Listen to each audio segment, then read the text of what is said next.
Good morning, everyone. A very, very warm welcome to you for this roundtable discussion on a very topical topic, designing health and welfare benefits for the netizens.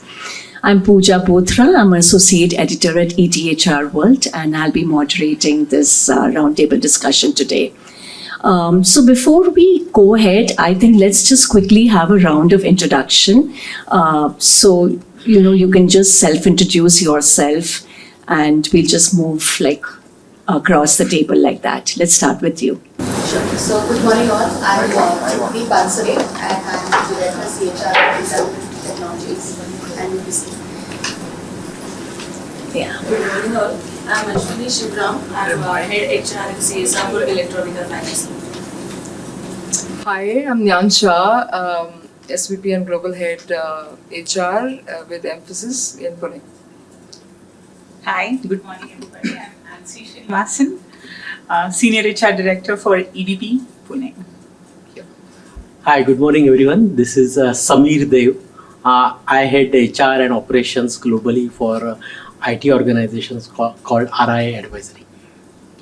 Hi, good morning everyone. I'm Sulakshana Patankar. I'm in HR field very recently. I'm a Chief People Officer of Markets and Markets. I've been one of the founders of WNS. Hi all, this is Archana Sada.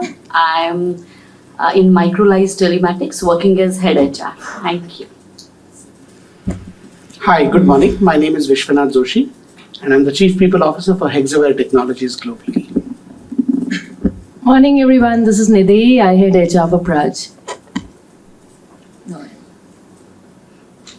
Morning everyone. I'm Dr. Noel Coutinho from eCare. I'm co-founder at eCare. We are a health and wellness platform.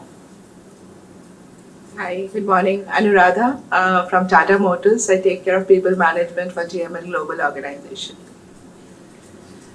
Hi, I'm Shekhar Mukherjee. I'm part of the Persistent Systems. I am the head HR for the life science practice globally. Hi, morning. I'm Ramesh Taure, head HR for Encure Pharmaceuticals, responsible for corporate as well as strategic business units. Hello everyone, good morning. I'm Jaspreet. I work as Associate Director HR with a company called Arit, and I'm really looking forward to this session and connect. Thank you. Good morning all. I am Ravish. I work for Syngenta. I head the HR for the Global Delivery Center. Good morning everybody. My name is Vinod Bidwaik. I am heading HR for Alpha Laval, Cluster India, Middle East and Africa.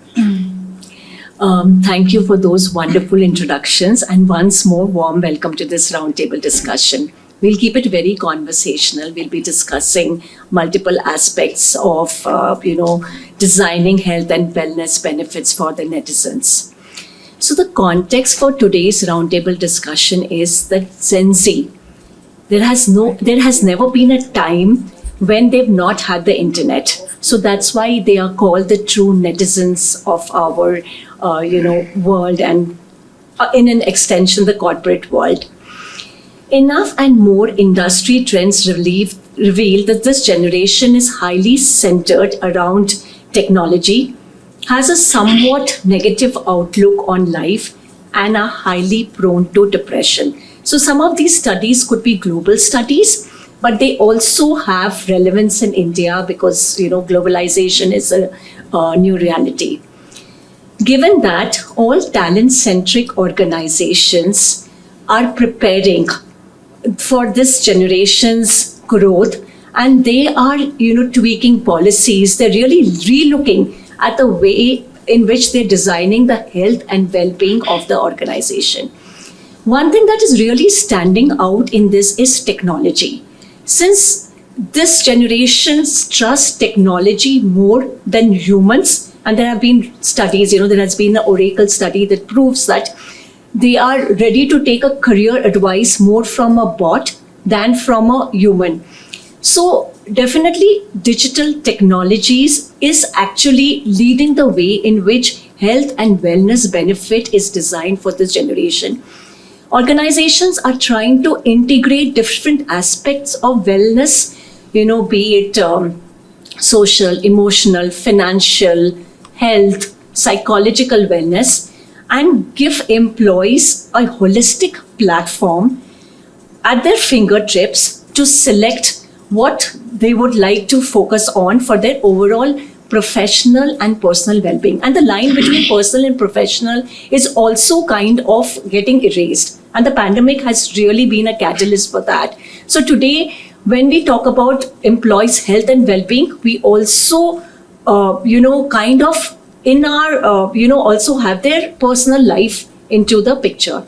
And, after all, talent is at the center of innovation today, and retaining and hiring the best talent is every organization's biggest, foremost priority, and it is a business imperative today. And Generation Z, most importantly, is not going to be attracted only towards a salary. They need more than that. They need their employers to be genuinely interested in their professional and personal growth. And that also has brought employee health and well-being to the foreground. And it has now become a CEO's agenda. It is now becoming a, it's not a side thing, it's a mainstream thing for organization who are focused on talent-centric culture.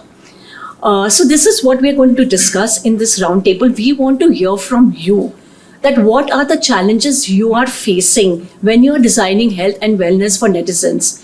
How are they different from the other generation? How should we carve the way forward that we are prepared for what's going to come tomorrow?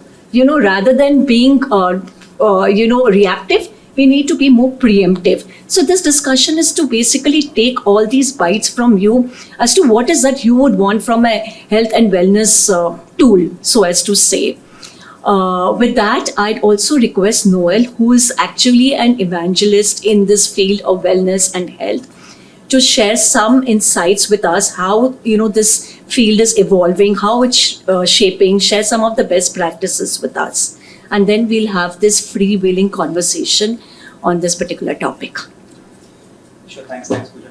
Well, more than sharing insights, this roundtable was more to get thought leaders like you to the table, right? To make it a place where you could come and share your ideas, your pain points, cross-pollinate some of the ideas and see what's working.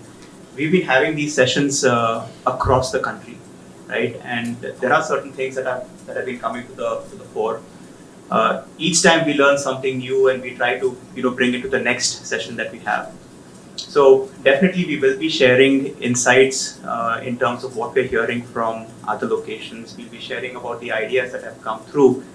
But I would like to hold that back for a very simple reason, that I don't want to color any of the thoughts, any of the pain points that you may have that you would like to discuss. I will definitely share it at the end of the session. We'll see what the overlaps are and if there's something new. Just to give you a little bit of background as to why we are doing this. EKCare has been around in the corporate health and wellness space for close to 6 years now. We are a digital platform. We've integrated a lot of benefits in one place, primarily because we realized, and this is coming out of a study that was done by a broking firm across Southeast Asia, in terms of what are the pain areas or what are the top 3 priorities for HR. One obviously was in terms of the user experience, which was the topmost in terms of priorities. It was about 67% of them said that experience of the user, which was the employee, was the most critical. Then there was analytics, because they wanted to have insights in terms of how people were using benefits and where they were spending money and what were the outcomes coming out of it. And the last but not the least was in terms of the bouquet of benefits, the array of benefits. And as we speak today, as you all know, wellness is no longer what we thought it was earlier, right? A one-size-fits-all health checkup and that's it. No, it's getting beyond all of that. It's now physical, it's mental, it's social, it's financial. And that's what we set off in terms of doing, and we're constantly evolving. It's not, a product is never ready, right? It's constantly evolving. And through these sessions, there is also a selfish interest for us, I will say that, is because when we listen to customers and when we listen to what the industry wants, we're able to come back with a product or with a solution that is digital, that is what is the need of the hour today. But to fine tune it, to say how do we take care of as many of the problems or the priorities of HR. Okay? So with that, I'll stop speaking over here, and I'll wait to hear your ideas and thoughts, and maybe Pooja, we could take it forward from there. Sure. Thank you, Noel. I think the three elements that Noel has pointed out for a wellness initiative is extremely critical. Experience of the user, analytics, because that's the future. HR needs insights, business needs people insights, and bouquet of benefits. It's not myopic, it kind of covers every aspect of wellness. With that, since we are talking about netizens, and since you are directly connected with the workforce and you're hiring the netizens in big numbers, you're going to campuses, you're meeting them day in and day out, let's just understand what are those health and wellness benefits in particular you think you need to create for Generation Z specifically. So we'll not go in any particular order. Anybody can feel free to, take any particular question, and we'll just go on like that. So we're looking at mental, financial, social, so the holistic approach to wellness. And when I look at all of these threads, of course, most organizations, including mine, we are running wellness programs, etc. So that's one piece. The other is today, if I look at, in my 6 floors in Injivadi where I work, where there are 800 employees, there is a multi-generational workforce that's sitting. And if you look at it, my age workforce is between 24, 22 to all the way to 60, sometimes going to 65. One of the aspects that become important here is around the mental awareness and health. No matter how many interventions that you plan on wellness, if you have a lousy manager at work, there's not much you can do around it, So the point I'm making is, how do you make it very holistically cognizant around various facets? And today, the generation doesn't have a lot of patience. If they have a lousy manager, they're just going to walk out. This is just one example.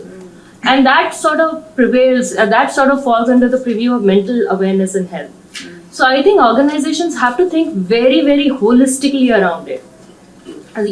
So when you're looking at it, what is the sensitization of managerial sensitization? Now, I'm not just talking about training programs, etc., but how do you create that sensitivity that their needs are different? And they act differently. They are an Insta generation. They lose patience. This is what they have been used to. So that kind of thing. The other aspect around benefits is N is equal to 1, I feel.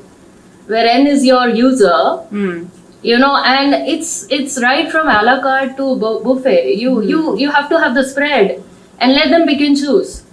For example, if you look at financial benefits, which falls under, if you look at it, from that perspective, I may want more money today because I have EMIs, whereas some of my other multi-generational workforce may need it later and they may want to park it. So how do you create flexible systems across is something that's going to be extremely important for us to explore. I want to take it from what Nidhi has been saying. I come from manufacturing industry. Around 50,000 workforce, very diverse workforce in terms of age and region and habit and so on and so forth. So while we make vehicles, and that's what we are specialist in, and who makes it? Our people and technology. So people at center, we have proactiveness in managing health, and we feel health should not be addressed as a reactive measure. So we have kind of made some certain cohort, and we talk here about lifestyle management, especially for the netizen, building communities and making lifestyle habits as proactive measure to prevent the non-communicable diseases.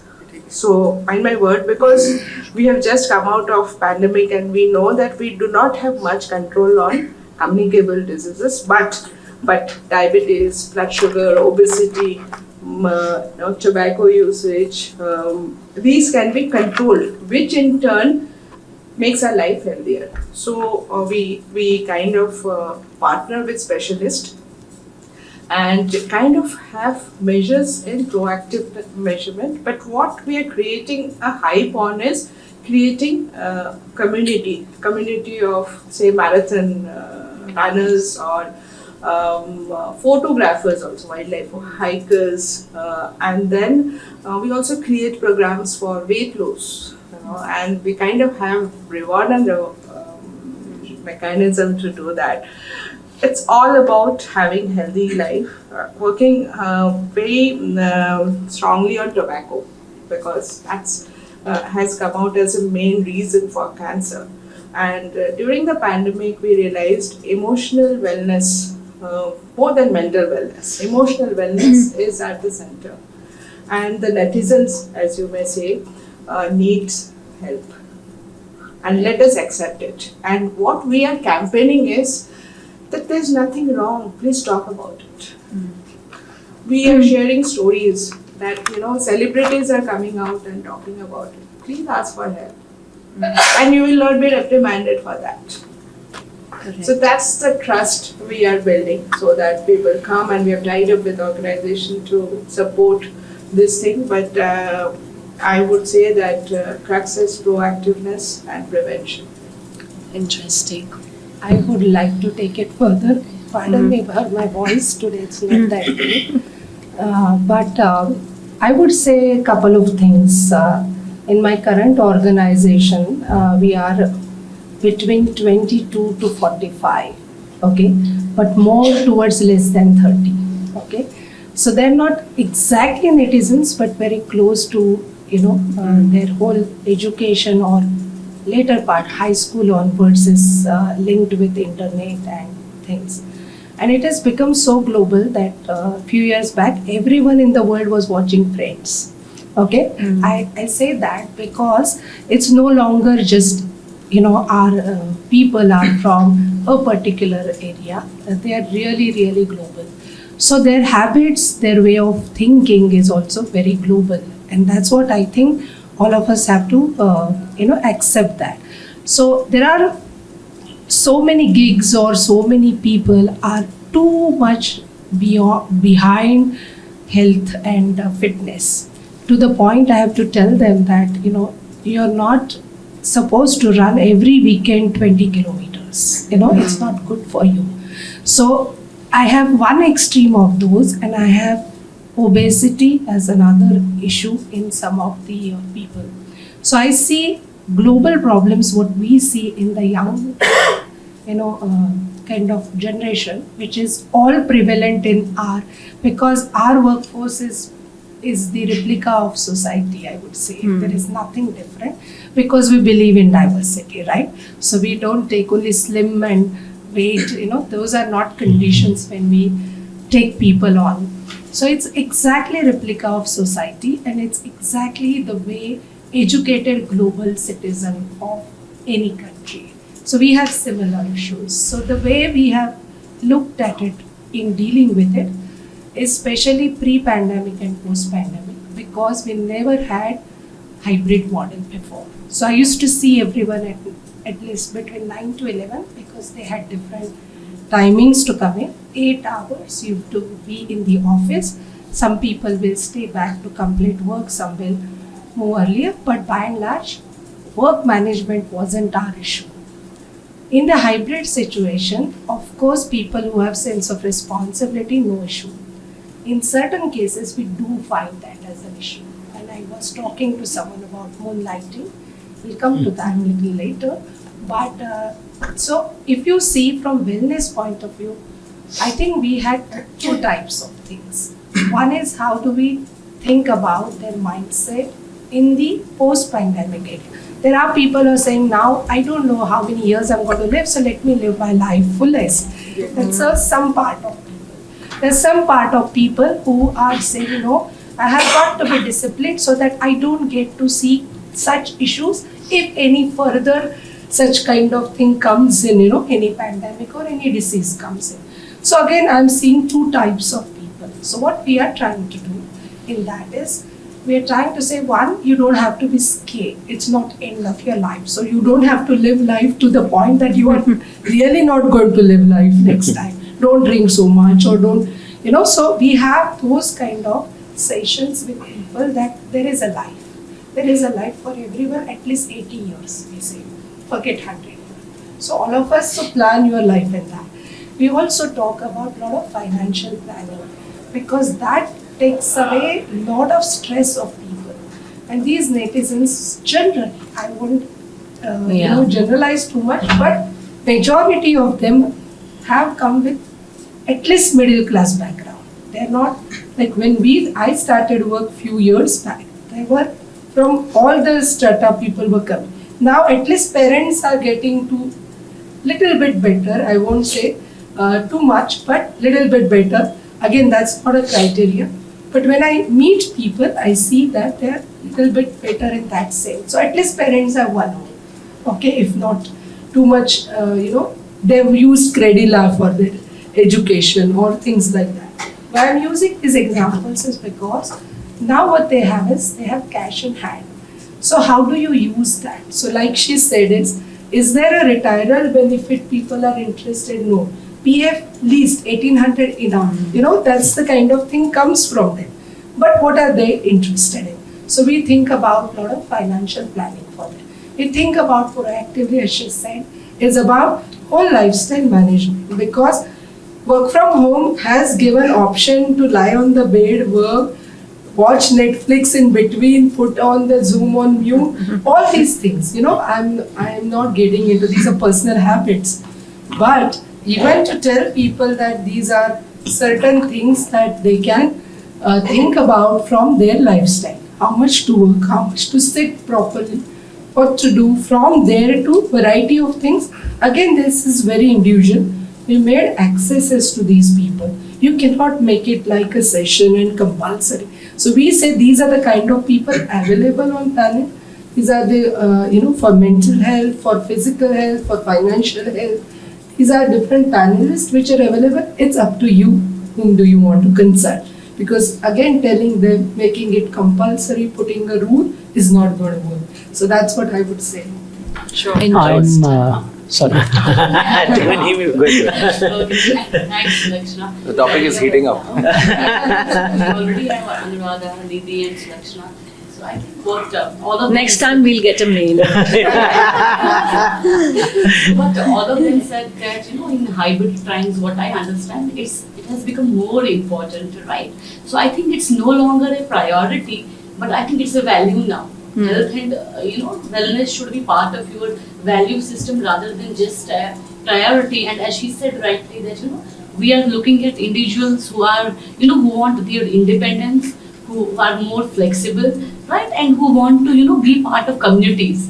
So we cannot say that okay, HR has implemented this policy, now do that. They will never do it, and they have hardly seen office also. They don't know who is Archana Sada. And why is she telling me what to do in terms of my health and wellness? Who cares? Correct. Right? Because they are hardly coming to office. So what becomes important here is that how do we communicate these wellness initiatives to them, right? And it's like, what is in it for me? She's telling me every day you have to walk so many kilometers. So why should I do that?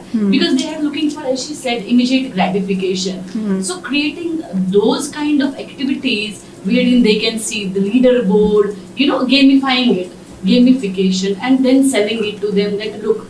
So we have these various programs wherein we don't do it at the end of month, that do every day. Then we tell them that okay, this person is the winner and all that. So what at this point of time, what are we trying to do is to build on that culture, which is more towards health and wellness. Then sustaining that and taking it to the next level will come later. But at least we have started with telling people that look, this is important and this is what, just making it more attractive for the younger generation. So as she said, emotional connect, right? Only HR cannot be the custodians for your emotional and mental health. So we have internal mental health first aiders from HR. Yeah, only HR is eligible for that job, but now we would like to extend it to managers as well. Because employees first connect is his or her manager, and the manager at least he should be enabled with that kind of sense that okay, this person is not well, maybe mentally or physically. So what do I do? They may not be able to, counsel him or provide that kind of therapy, but they can always direct them to the HR. So we need to have mental health champions across the organizations and not just the HR. And of course, as she said, young generation, they would like to give more to the society. So having programs which revolve around, communities, making various communities, I think, yes, that should It's work. also very But yes, gratifying. communicating about Yeah. it. Sometimes people even don't know what is HR doing there. Right. What sort of programs are we talking about? So I think awareness at this point of time becomes Yeah. important. And when it comes from your direct managers, any implementation will always be stronger. So, it's a very valid point that you've brought about that you need wellness champions in the organization who kind of work, and you need the CEO also to speak that language. He needs to endure the wellness plans that the company has initiated. And because it really, if they walk the talk, it goes a long way. Yeah, and another important point that has come is that value. Wellness and health and well-being needs to be part of your value system. It needs to directly align with your organization's purpose. So many forward-looking organizations are rethinking their purpose. It's not that, your purpose is only customer satisfaction. Your purpose is that every employee should thrive and not just live in the organization. So when it gets connected to the purpose, it also helps to kind of, create or redefine your employee value proposition and hire the best talent. And this is not only about today, this is going to, actually reap benefit tomorrow when actual netizens really, come to the threshold. So let's talk about how you are recreating your EVP to let benefits, employee benefits stand out in that.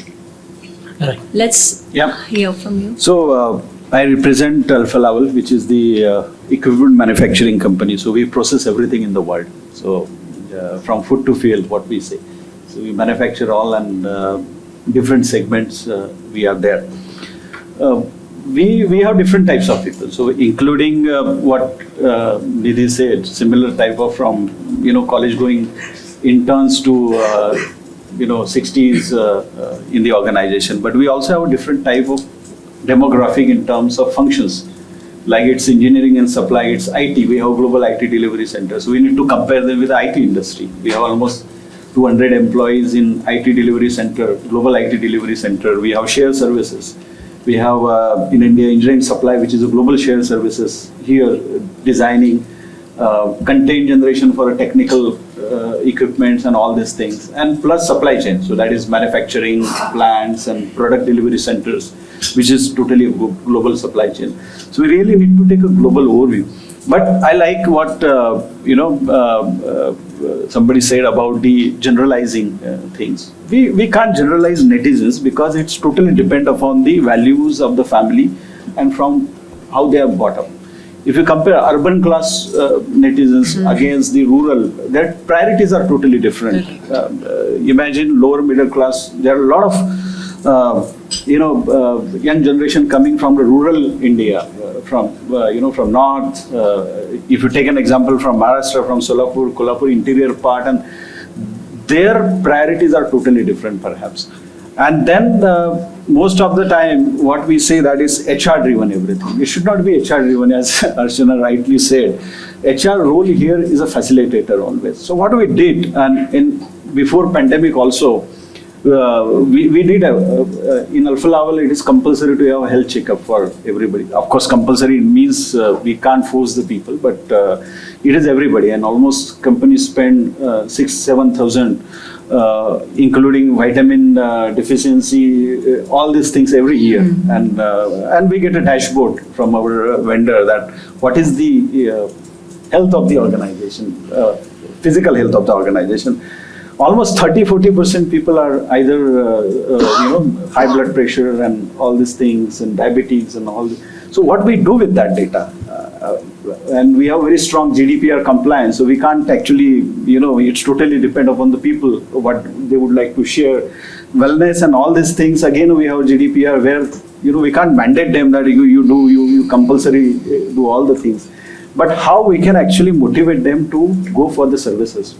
Even before pandemic, we had an unlimited sick leave policy. So If anybody, so we don't have a sick leave policy as is numbers, right numbers. We have unlimited sick leave policy. Anybody can, it can be 1 year, 2 years, depending upon the doctor certificates and all that.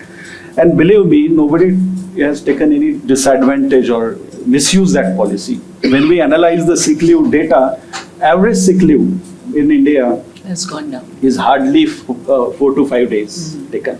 Imagine where we normally 9 days sick leave we actually give to the people. It's only 4 to 5 days. There are cases where 6 months sick leave, but there are cases also nobody has taken any sick leave. I personally never took the sick leave for last 4 years in Alpha Laval. So that's how it works. When you actually believe on the people that the facilities or benefit what you are giving them, give the choice of using, there always will be the people who will miss you. Maybe 10% or 5%, but we should not penalize 95% people because of 5% people. For example, attendance. We actually stopped tracking the attendance system. Actually, we have an application where people can go for and apply for the leave, but it is not linked to the payroll. That's the benefit where people like to have, and specifically this netizens. Imagine the situation where the manager doesn't approve the leave and his salary is deducted. There were cases, and then it's financial burden. We said that if somebody applies within 7 days, manager should apply. It's auto approval. So in organization from top to bottom, it is auto approval. Nobody, if it is there, it's auto approval. It's not about the things. In certain cases, we have to be careful in terms of blue collar because they have unions and all these things. We have strong union there, but then for a white collar, for specifically netizens, it's very important to understand those factors. One of the thing always is their financial health because and career growth, which actually they see. And then if there are certain challenges, how we are actually supporting them because they need different perspective in them. And it's not like that they are lazy. They are if you communicate them because we also need to communicate, make them aware what the life is. I was one of the professor in IIM Ahmedabad, he was sharing that corporate is spoiling this young generation because they think our life is like that. It's not the case. You tell them what are your expectations and what you are expecting those things. So if we have clear-cut expectations in terms of deliveries and all these things, we need to be clear. Like we have project engineers and field service engineers. They travel, at a customer side almost 1 month, 2 months for the installations and all these things.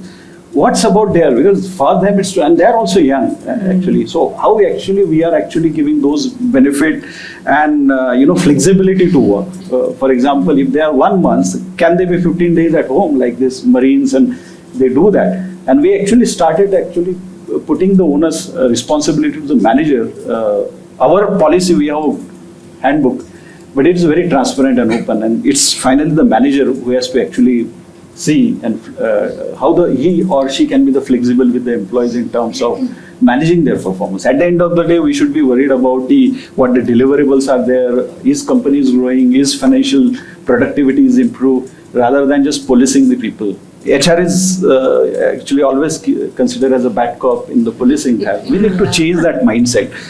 I remember one of the joke what I read that during the one of the medical checkup, when the manager, the CEO actually reviewed the dashboard, he said that we have only very people whose blood pressure is high. It means that we are not stressing them too much. There are no deliverables as such.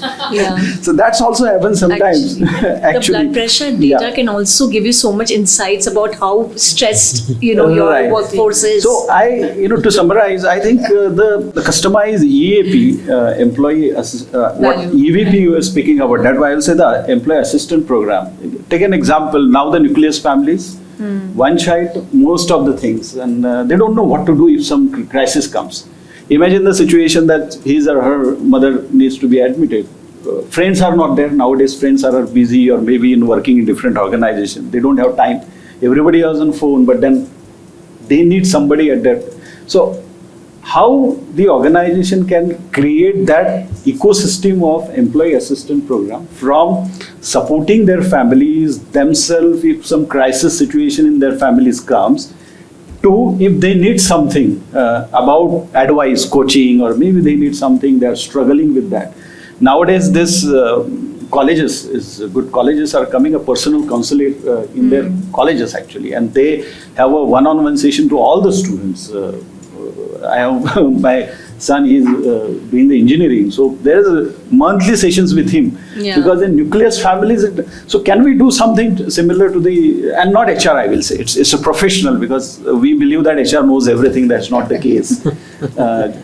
So we need a professionals there, either, and people will be more comfortable to speak with somebody if they are facing challenges from their manager, from the culture of the organization, from the HR.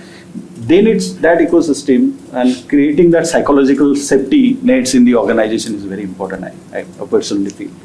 Yeah, Sure. very So I can- interesting points. I just want to, just take the conversation in a slightly different direction. All of you feel free to chip in.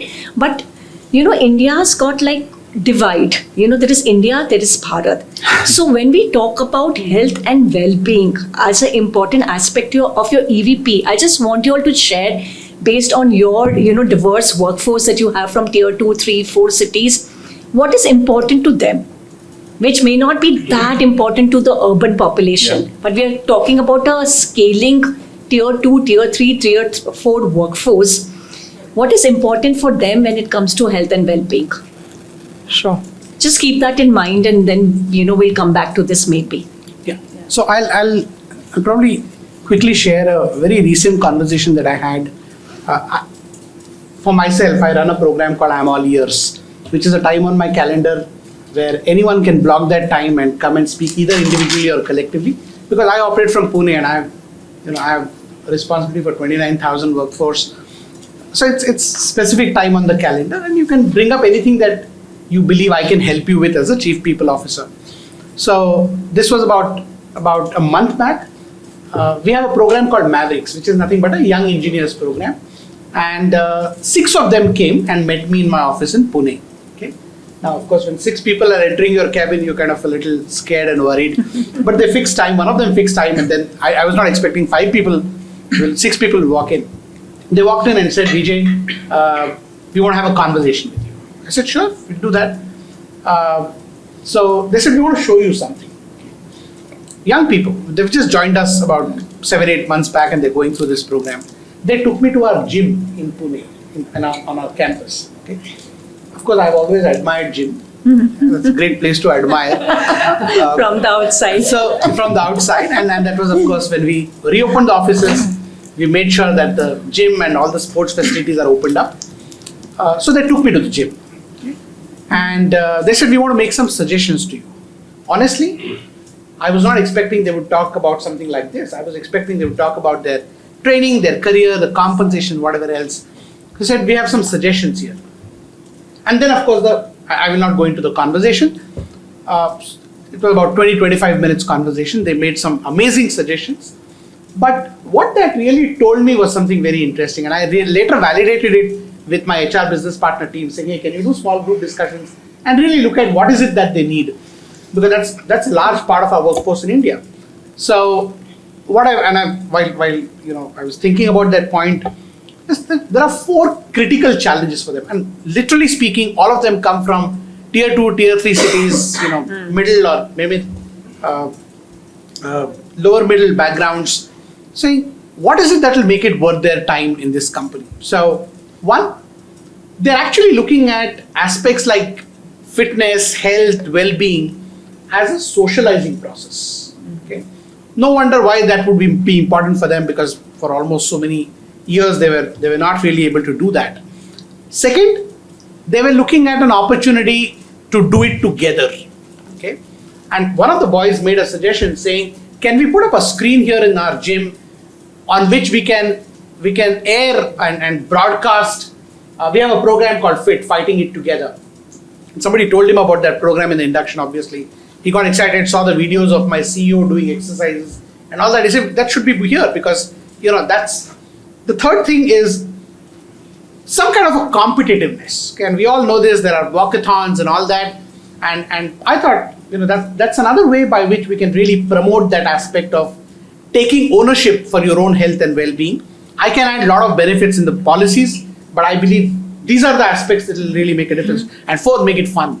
Okay, make it fun. Put some music. Of course, right now the gym is all equipped and it's fascinating, but that element of fun and joy and doing it together and being there.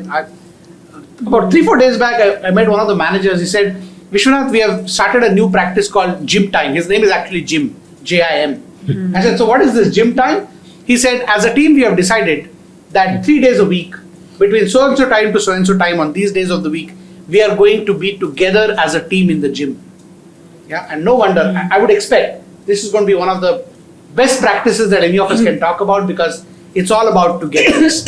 So just 3 points. One, I think from a requirements point of view, one, there is the need for time.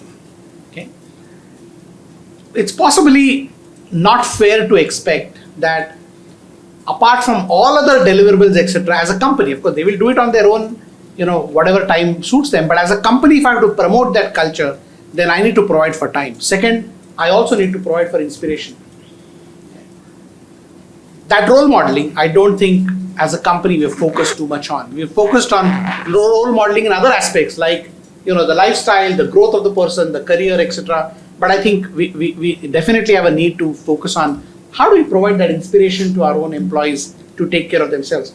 And third, make it people oriented. I'm glad many of you talked about customizing it. I would call it employeeizing it. You customize for customer, you employeeize for employees. So what we are trying to do as a part of our benefits program is to try and customize or employeeize what are those, out of those 4 or 5 things, what are those 3 things that they can choose for themselves depending on their age, their circumstances, their requirements. And that's a little bit of a challenge, I must confess, not easy to really tailor the systems, accounting, etc. But that's really where we are working on as a company. So I call it a tip, time, inspiration, and make it people oriented to make it work. So that's really what I wanted to share. Very interesting point. Yes. So, and it kind of connects with what Anuradha also said, the feeling of being in a community, doing work in community. And I think tier 2, tier 3, tier 4 cities workforce would want to fit in. They want to kind of socialize and, break those barriers, and health and well-being initiatives can really help them do that. That's right. Managers like Jim will be very successful in being able to create that. I may not be able to do it with the policy, but if I have more gyms like this who can create that fun space for their team to take care of themselves and make it like joy, make it together, I think that's the best way to go forward. And Great Place to Work, we always used to talk about practice, not policy. The practice is sustainable. Policy is one size fits all, doesn't really work. Pooja, I know I've spoken, but I have a point. You keep on saying tier 2, tier 3, tier 4. I don't see too much of differentiation. Okay? I do see educated and less educated. I don't see differentiation of these things. End of the day, humans. Yeah. No, one is humans. Second is, I think there is absolutely, these people are on the internet. Correct. Demographic There is no differences. difference, like I said. Correct. I'll say it again, friends, everyone would have seen, Correct. kind of. So the point I wanted to make is, I don't see that differentiation beyond the point. Correct. No, I agree. Globalization, internet has kind of reduced those. Yeah, please, sir, Ashish. I'm Ashish. I represent Poonawalla Housing Finance. So, to some extent, I agree with you, and I have some different point of view also. We have a population from all those fintechs and data scientists to the rural level person who possibly just a 12 months. So, the kind of business we are into. And we possibly are there in every kind of tier cities from the top to bottom. I believe on the health and well-being front, there is a difference, different solutions which people are expecting in, at least in our organization. The people who are on the tier 4, tier 5 kind of in locations, they're still struggling even if all the internet access is there. The usage of internet or a social media, the awareness is still limited as compared to the people who are in urban. Urban guys knows how to use internet for the benefit of their own life, whereas in a very rural area, they use it more for an entertainment purpose. Now that's what the education is required by those people. So they want to connect, and I absolutely agree with Vishwanath, is that teaming or being in community, those are the people who needs to be a part of the urban side people's team to learn how the social life should be uplifted. Now, the commerce or the civilization what we talk about has provided technology, has provided access, information, everything, but has not provided how to utilize it. Going little, on a ancient time zone kind of and things where we used to use a lot of word called sanskar, where the habits were inculcated in people from the very childhood in every part of the regional part of geographies I'm talking about. In the new era, it is important that how the technology to be utilized to be taught well, and that is what the contribution which I see is expected by the tier 3, tier 4 kind of in people. Why so?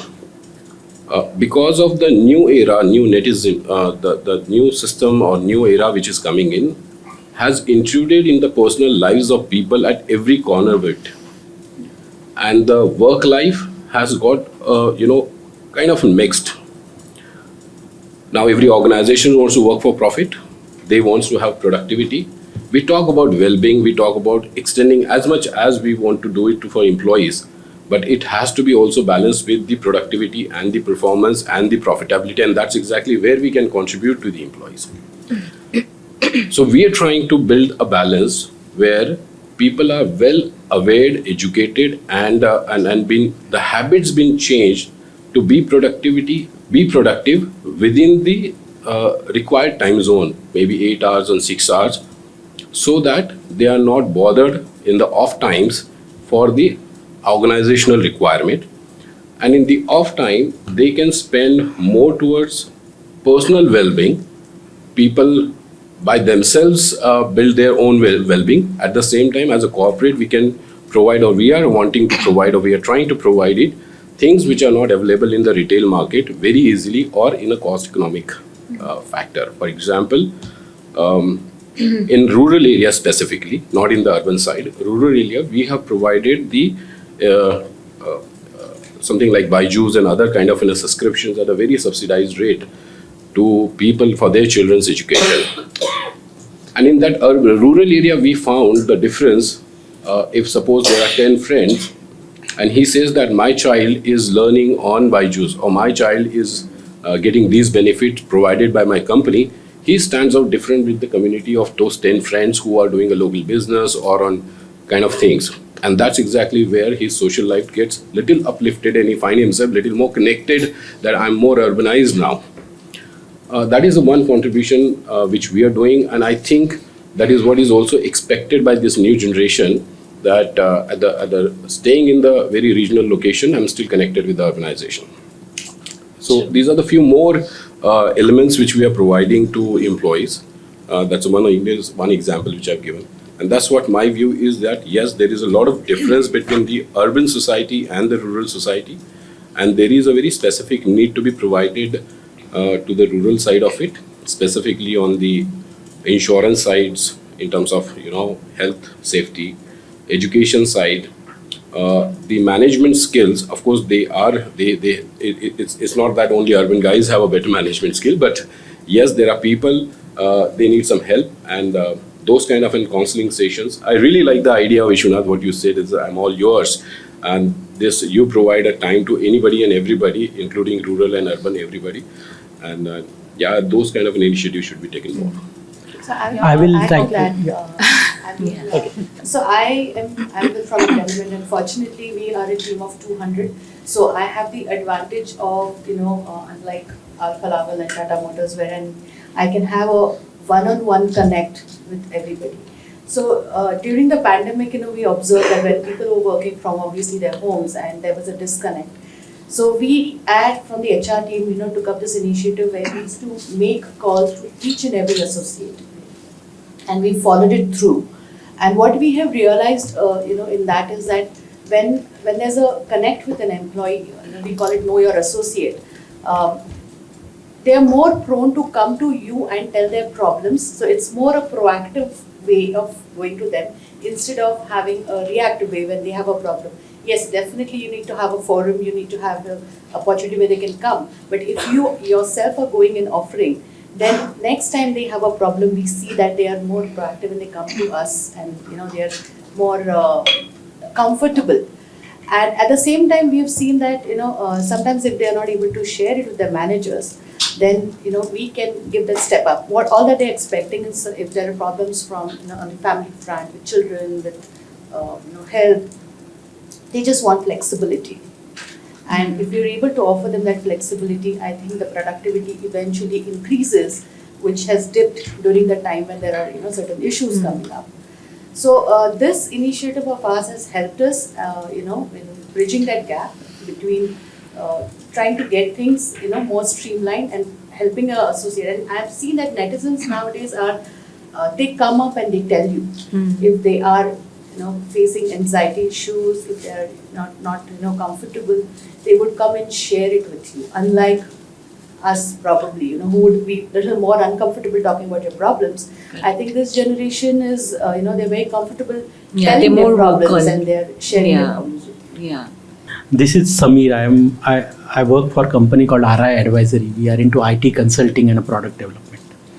For us, wellness, I mean, if you have to think about wellness, a lot of things you have to think in a way that they manifest actually in your mind first, and then it translates into your body, right? So mental wellness is very important. And when we talk about mental wellness, it's not only when you are going through some issues and then you actually try to address them. It's about proactive approach. So one of the things that helps when it is about mental wellness is building the trust and creating that environment of trust. So just a couple of examples I'm going to give what worked for us. So when the pandemic started, that time we were a very small organization, globally only 100 people, and we had around 20 to 25 campus graduates lined up to join, and that was a big thing that time, uncertain times, and people's final exams were pushed out, a lot of companies had pushed out their joinings, etc.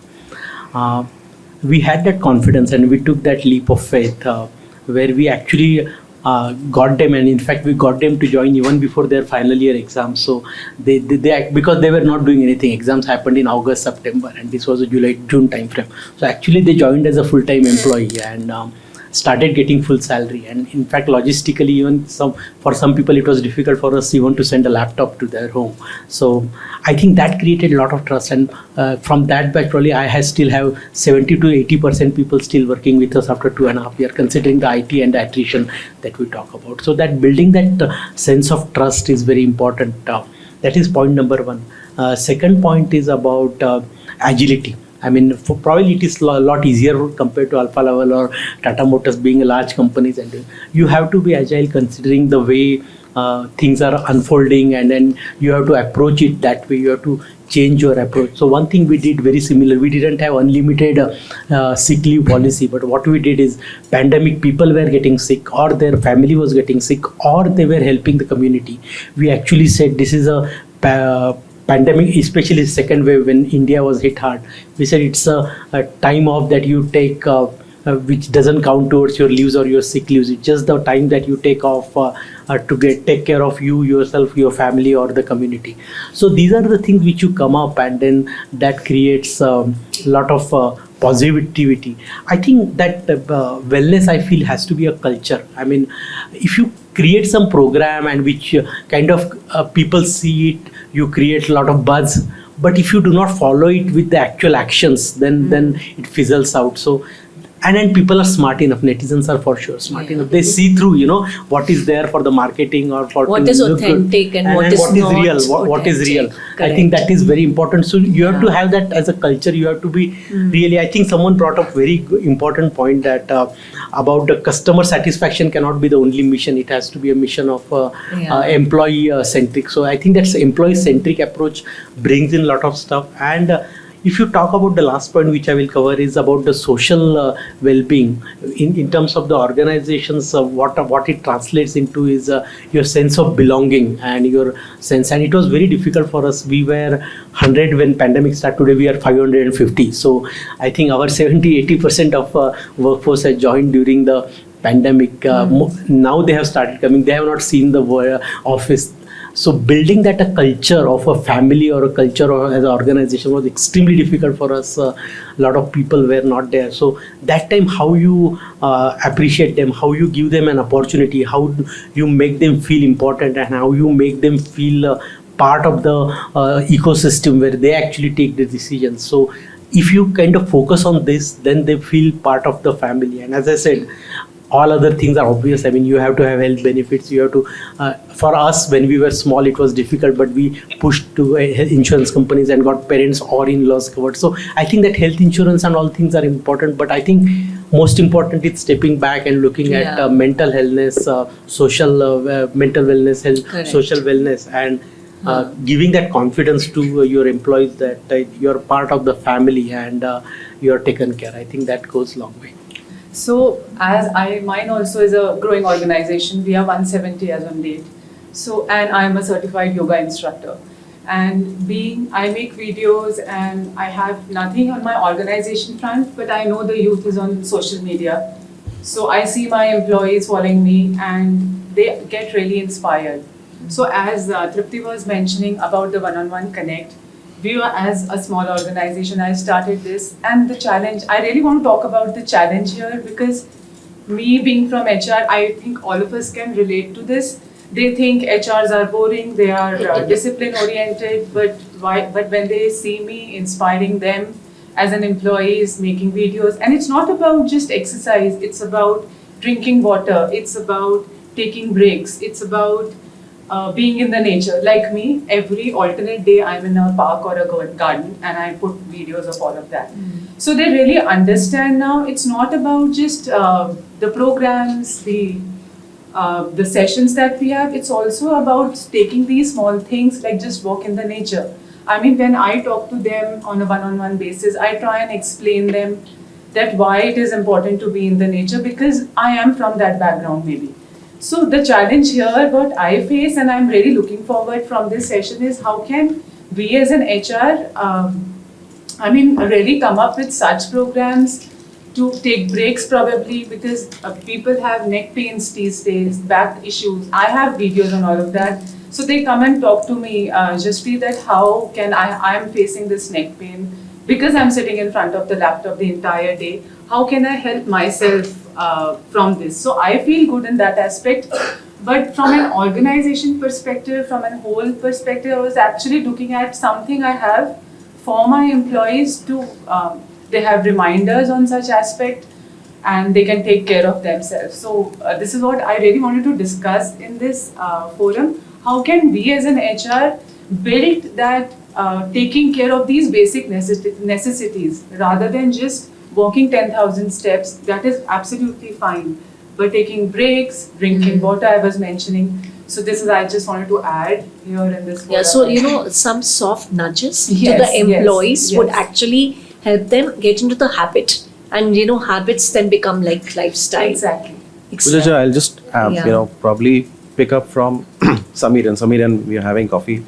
And also probably I'm sharing and it may reflect to what he said. And all of us know the problem statement or this issue is very large. It's not that we can have one solution to it.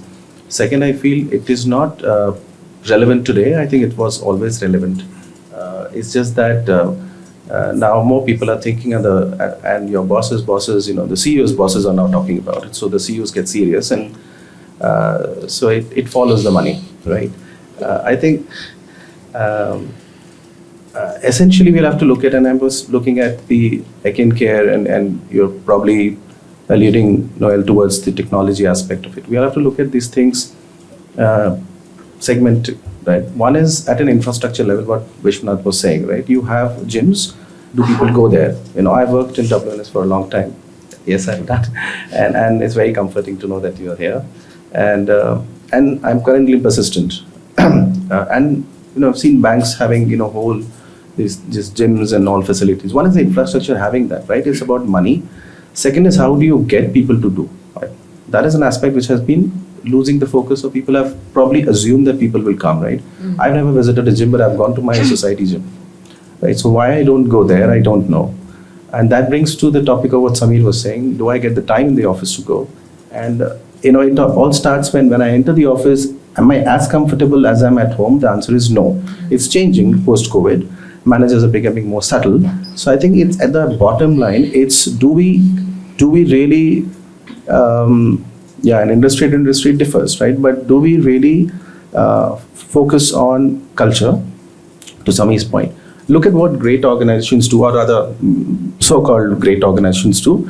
The Googles of the world, or Adobe, or, Facebook, Amazon. Yeah, and I'm not talking of big fours because they're not necessarily great in every way. Financially, maybe they are.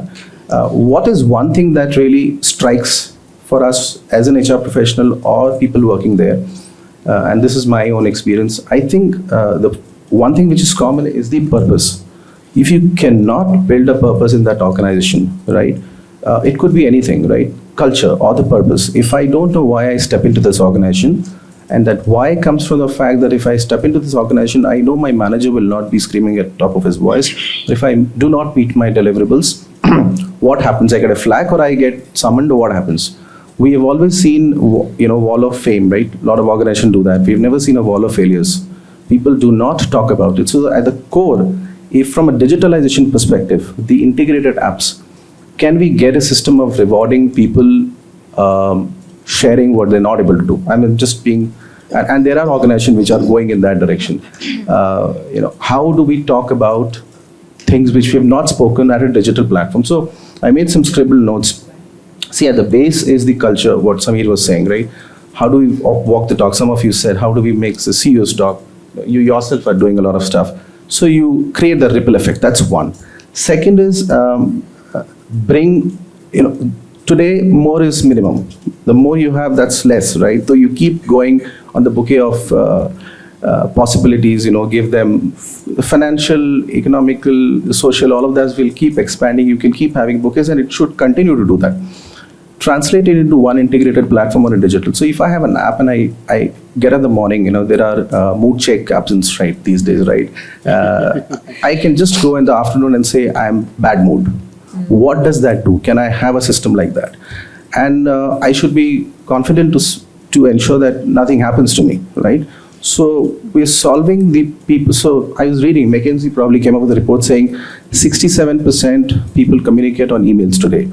Is it true that the same set of employees at a Shaker also spend 67% of my time talking to my friends on email? The answer is no.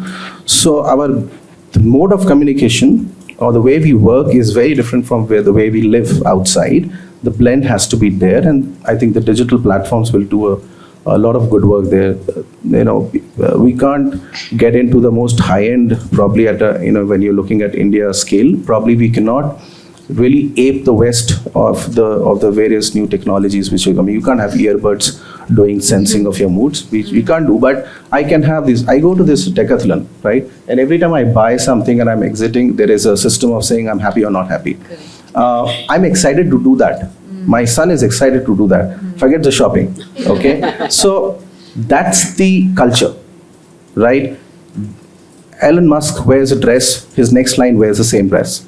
That sets the tone, right? Mark Zuckerberg, he wears a great t-shirt, his next line wears a great t-shirt. So it talks about it. What is it that is driving the organization? Can we put that onto a digital platform, right? I will even go to an extent saying we should banish this whole word of manager, right? Because it brings the authority to a manager to say, I can tell you and you have to listen. It doesn't happen at a home, right? After a certain age, as parents, you feel that you can tell, but you can't tell. So understand the ecosystem of health and welfare has to be not looked at by HR or the organization to say, I'm going to solve your problem. There is no problem. Correct. It is part of my life, right? I will take care of it. You just give me the options on digital platform. You give me that option, I will do that. And infrastructure is important, right? You give me the infrastructure, but pull me in. Build the communities. If everybody is dancing, I will dance. If nobody is dancing or good dancers are dancing, I will not dance, right? So HR says, come on, we'll go. HR leader has to dance. If the HR leader dances, I will dance. Trust me. But if that person doesn't dance, I will have my own egos or say, I'm not very good at it, not do. So walk the talk basis infrastructure. Talk the language of the culture that you want. Have the purpose. Everybody needs to have that sense. So flexibility, autonomy, and all of that comes into the picture. And you need to have a very, very easy to use system technology Right now, it's disintegrated. In some platforms, you have it. In some platforms, it doesn't. I mean, if Care can think about it as a model, how do we make that happen? I think it will be wonderful. Initiatives keep going and coming. Persistent has something called Beyond Work Initiatives. It's got plethora of things. WNS has, I'm sure all organizations have. So that can keep going on. We need to start solving this at a grassroots level. Diversity, right? We keep talking about EDI now. Companies like Tata, right? They're getting people, or even technology firms. We assume that everybody comes with the same intelligence in the room. So it's not so. I've scribbled this note because I didn't want to sound naive. Okay, and that's the problem. So if I sound naive, I don't know what you will think about me. Is neurodiversity culturally embedded? I can speak up in front of my leader and say and give a suggestion which is very insipid. And they'll say, okay, great, fine. You said something, heard, let's listen something more. Or do I feel that, okay, if Nidhi is hearing me and she'll think, oh my God, what has he said? Yeah. That barrier has to be broken. If that is not broken, all of this financial package can go to the drain. Because you can keep having large insurance monies. I think that works. I think that is needed. But solve the problem at a grassroots level in terms of and digitalize it. I mean, I'm yet to see an app which can help me do that. As an employee or as my employees. Career coaches, can I go and click saying I want to know how can I make my career into consulting, HR consulting. Samir was saying he's into that kind of field. I don't know how to become like him. So I either talk to him, it's very difficult. But if I go and there is a life coach, like you have these health apps, I book my son's appointments on the apps these days, right, because of COVID, right? It's very convenient. My wife keeps saying we have to go in person, but I'm just saying that it is extremely convenient. So digitalization will help, and we need to see how we can put all of that together. I made my point. I think purpose-driven has to be there. Otherwise, it doesn't work really. Sure. Yeah. Interesting point, and I totally agree to psychological safety that you spoke about. That a person sometimes does not come up with one's point because they're afraid how they would be taken. So there's a lot of awareness around psychological safety now. Take care of this. All these interventions really don't matter. Yeah. Right. So maybe Okay. Sorry. Yeah. So maybe to add on to Shekhar, I think complexity would really make it worthwhile to rethink about the whole scenario of designing the program. So I work for an organization called EDB.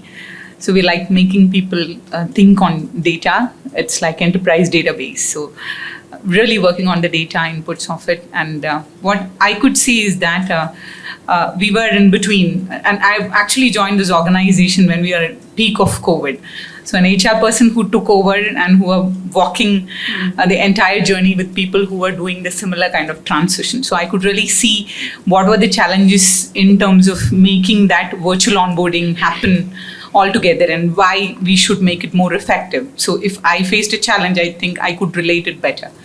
The complexity making it more interesting for Noel, maybe because now we see that Gen Alpha is also getting more into the stream. So it's not the boomers, it's not the Gen Y, Z or X. Now, my daughters, the Alpha. And I see, so you've got the interesting part to work on is like you have mix, generation there or the multi-generation wherein the boomers wherein for an organization like mine, it's only 880 people across the globe, but Asia Pacific and Japan, which I am handling itself, is like 11 locations. So it's like India, it's Pakistan, it's China, it's Australia, it's Manila, it's Indonesia, it's Japan, it's Korea. And talk to me when you say benefits, it's different for everyone. So when I joined this organization, I was working with Akshay for implementing a wellness platform for my team. And of course, leading Asia Pacific and Japan and knowing the culture so very closely, though I have worked with European culture or US culture, that you're leading Asia Pacific, you'll look at, centralizing it, piloting it for APJ first and then doing it. And then I was like relating that, no, as an organization, we have to penetrate a global culture, which is same. And trust me, we worked day in and out for designing an app which could globally work. So I think that is one of those challenges that you can look at when you're designing a program. That now I see for Alpha and specifically Gen Z, when you say wellness, it's more about feeling good, it's more about looking good. Yeah. And it's all the more like, again, a complexity to resolve. We speak about social wellness, physical wellness, mental wellness. And finally, when we launched the program, we had to go with a global app. Because so many things we did, and the tool that we were discussing had some kind of connect points which was very Indian and Bharat, like karma points. When you do everything, you get it. Though the tool was brilliant, okay, like something like, in wellness, you can even try yoga. Yoga is like International Yoga Day is celebrated, but still, it's very tough for you to explain yoga to a European or to a, US person to a detail unless and until they go check a video, they figure out what is it. So we were looking at a complete portfolio which would cover everything, but we could see that everybody was talking about, Vijay was talking about customizing it. So tailor-made app, I think, is the need of the hour.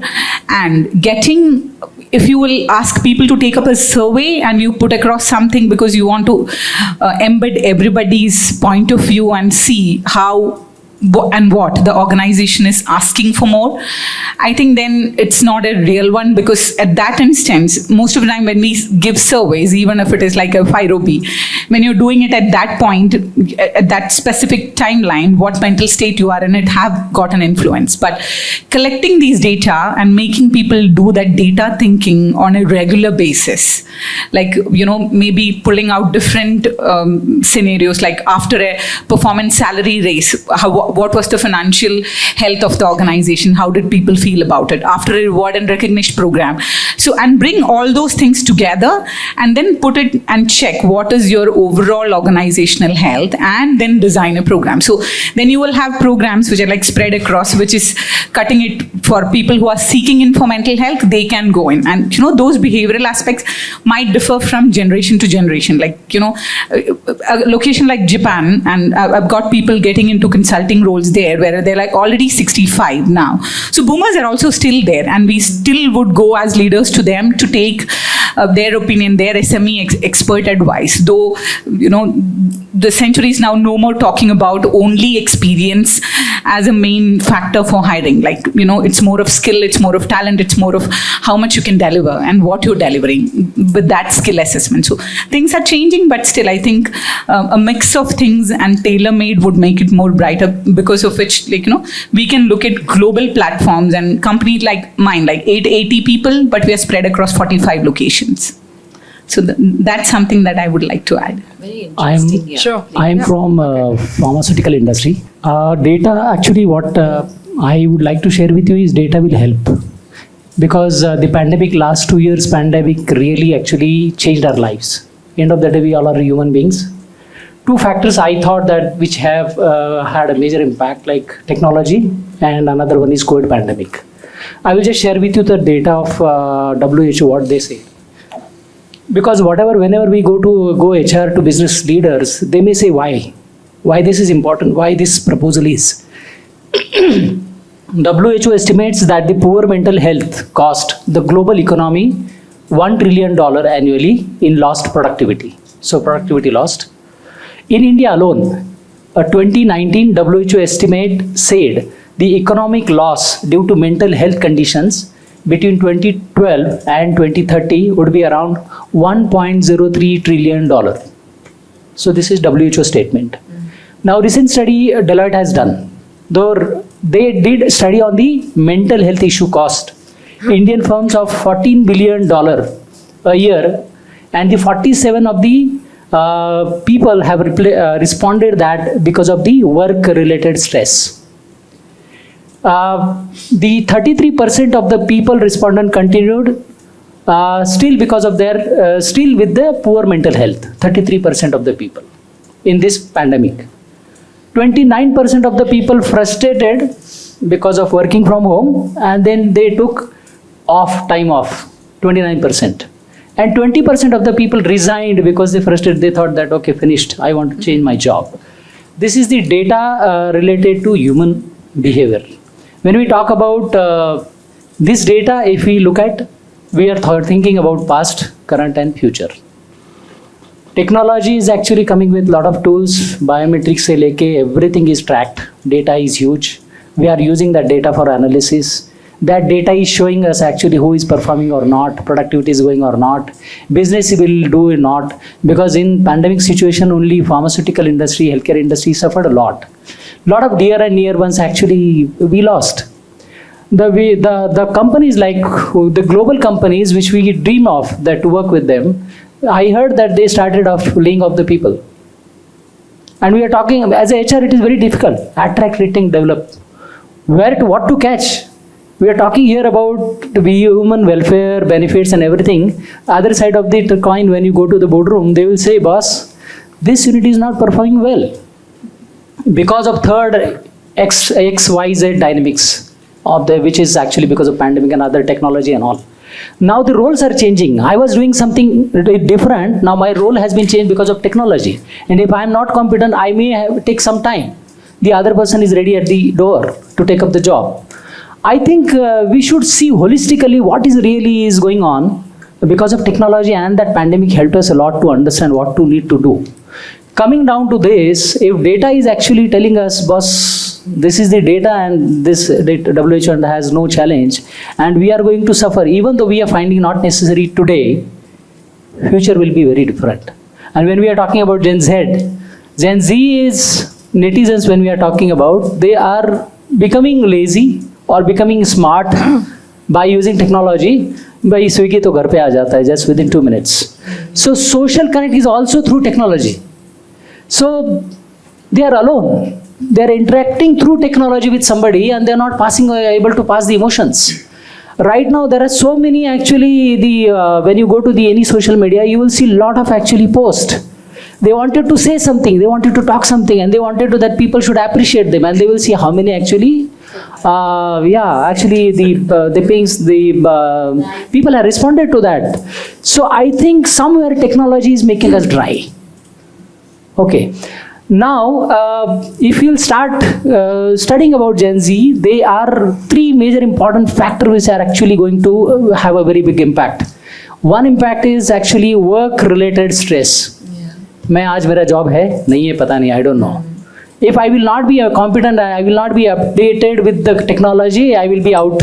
The another person will come, and with the low salary, and then the management will start thinking about, okay, I think this is in the particular level there will be a burden, and then HR, you need to take care of that, and we don't have any answer to it. So Gen Z is talking about work-related stress. Their tenure in the company is very small. Gone are the days, 10 years हो गया यार, एक 25 days golden jubilee दे देते हैं, silver jubilee देते हैं. So 3 days is maximum in the company. If we talk about Gen Z, यार इधर मिल रहा है नहीं वहाँ पर मिल रहा है, I am going with another company. There are 2 offers with me, sir. बता दो क्या हो रहा है. They are very practical. But if we see practical, we start thinking their psychology. I think they are more cautious because of this pandemic and technology, that they don't know कि आज है कल का पता नहीं है. So I think they are thinking about their work stress related, the good company, good benefits. Second one is financial security. There could be 2 types of, one is actually right now benefits what I am getting, short term, and the long term is insurance and terms insurance and other part, which will take care of their family if the job is not there or something happens in the family. So one is work related, second one is finance, and third one is actually whatever the pandemics or medical issues, something crops up in the company. I have met many people actually, they lost their parents, father or mother in this COVID situation, and it is very difficult for them to sustain. They change entire their career path because the survival is the present part. So understanding holistic picture, I think this is what we're talking about for netizens. If we want to retain them in the company, I think the various benefits which you are talking about, short-term benefits and long-term benefits, would be very important for us. I think this morning has been extremely reassuring on 2 fronts, personal as well as professional. Personally, I feel reassured that after the pandemic has taught me to be a good listener. So I've heard everybody out. I think very few left. But and professionally, I think very reassuring that whatever we've been doing in our organization at Emphasis has been spoken about by most of you all, and I'm happy that there's never an end to that because we continuously keep improvising. As Shekhar said, it's never going to be we've arrived and we've done it and we've been there and whatever. We can't say that ever because it's always evolving. To address your point first, you talked about two concern areas, Pooja, and that was what are those two important things which are important for emphasis at the moment. I'll just tackle those pointers which we talked about because there's lots to talk about really, but let me just focus on that. One is adoption. I mean, we roll out a lot of programs and we do a lot of things, but it's extremely important that people actually use it. For them to use it, it has to be important that it has to reach them. So the reach is very important, right? So be it, not everybody reads emails. We are, these days, how many emails we all get, right? So emails is not the best way of communication according to us. So we find various mediums to kind of communicate with people, and that's very important. So reaching to the people to let them know about what policies you have and how employee-friendly policies you have and what to really avail. I mean, they should be in the know first to kind of avail it. That's one. And secondly, of course, what are those different things that we are doing through awareness programs? Yeah. So adoption is very, very important, and we can obviously improvise on that and do many more things after you look at what's happening around in benchmarking and exercises and all of that. And the second one is mental wellness. So that's again very important to us because most of us have spoken about it, and it's extremely key and critical because even in India today, it is a taboo to kind of call up somebody. Oh, you're calling a counselor, there's some major problem with you. Ye to mental hai, So something like that. There's some derailment Stigma or something. There is a stigma associated with it. I think we need to attack that stigma, and we are trying to do that very hard. And there's nothing to be proud about, but we have reversed a lot of suicidal tendencies and cases in the organization thanks to our counseling support that we have across the organization. So those are your 2 points particularly. You also did speak about EVP. Now in Emphasis, our employee wallet proposition, obviously being a tech company, it's high tech, high touch, and high trust. So high tech, of course, it's technology. So everything about technology is high tech. High touch is where we are talking about employee care. Now, when an organization does something for the employees without asking for something in return is when the employee actually feels that the organization cares. It's not a barter. It's never, I give this, therefore you take this, and so on. So I think that feeling at that level has to be evolved and kind of brought in. And for HR, as HR professionals here across the table, I think we need to not think from our perspective. We need to put ourselves in the shoes of our employees and think from their perspective. What is important for the employee at various stages in life? Not just life cycle, but also at different ages, right? Like for example, somebody spoke about people coming in from various cities in various 2-tier, 3-tier cities and whatever else. What do they primarily do? They actually are nomads. They travel, but they leave behind their essentials behind, like especially their parents and all of that. So for me to reduce the anxiety and stress of a person who comes to the city, I have to also take care of his belongings back in his city. Like for example, we've rolled out a program called Elder Care. So that's a program which takes care of my parents when I'm not with them. And that takes care of the anxiety and the stress and therefore a lot of other things that are associated with productivity, right? So those kind of things are extremely important, I feel. Jaspreet was talking about habits. Building healthy habits. If your app, your digitization platform can help employees build healthy habits, and that is something that people need to kind of get used to. For example, we have an application which is for wellness, and we kind of have gamified it to an extent where people are, coming together and competing with each other. Somebody said competition is great, and that is a driver to a large extent, because when you're talking about teams, when you're working with teams, you would like to kind of, do either a walkathon or anything else. There's so many more things that you can really do. Drinking water. That also can become, obviously you have to be genuine, you have to key in those things, hand on your heart, you can't be faking it or feeling it. But so, I mean, if you really want to benefit from it. But then those are the digitized platform gives you, and we can absolutely avail those. Apart from that, you did speak about analytics. You did speak about array of offerings, and you also spoke about experience that an employee gets. These are very, very critical, all three of them. Analytics is extremely important for you to build anything new. Your foundation has to be data. It cannot be emotion. It has to be data. So when your foundation is data, you will take those right decisions basis whatever, your claim ratios, or you can look at whatever you want, basis which you can actually, derive the health of the organization. Of course, GDPR compliant, and you cannot have medical records and all of that, but you just get a sense of what's happening in the organization, and that's very, very important for you to drive those decisions or drive those actions or campaigns or whatever. So that's the power of data. And the array of offerings, again, as I said, adoption is very key for those, and your experience makes a hell lot of a difference, because what these youngsters are looking for is basically experience.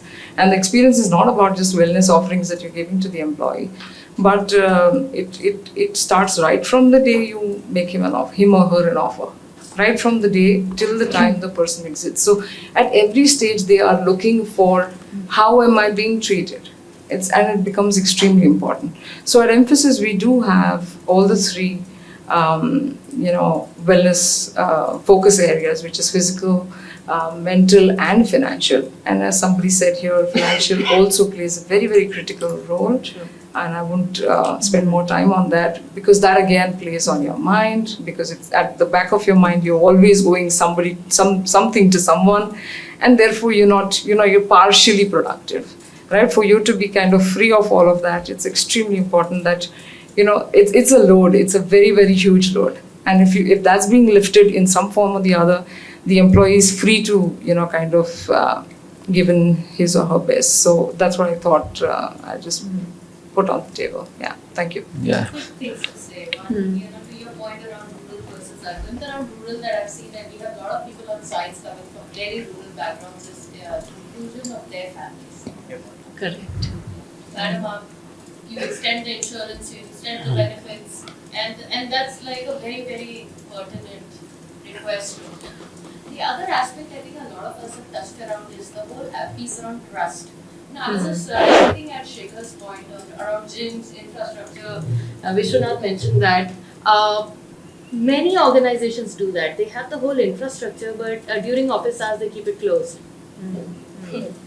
Yeah, and most employees don't want to avail the facility either in the morning, because they can't. They have kids to go to school. They have other things, and they don't want to wait back in the evening.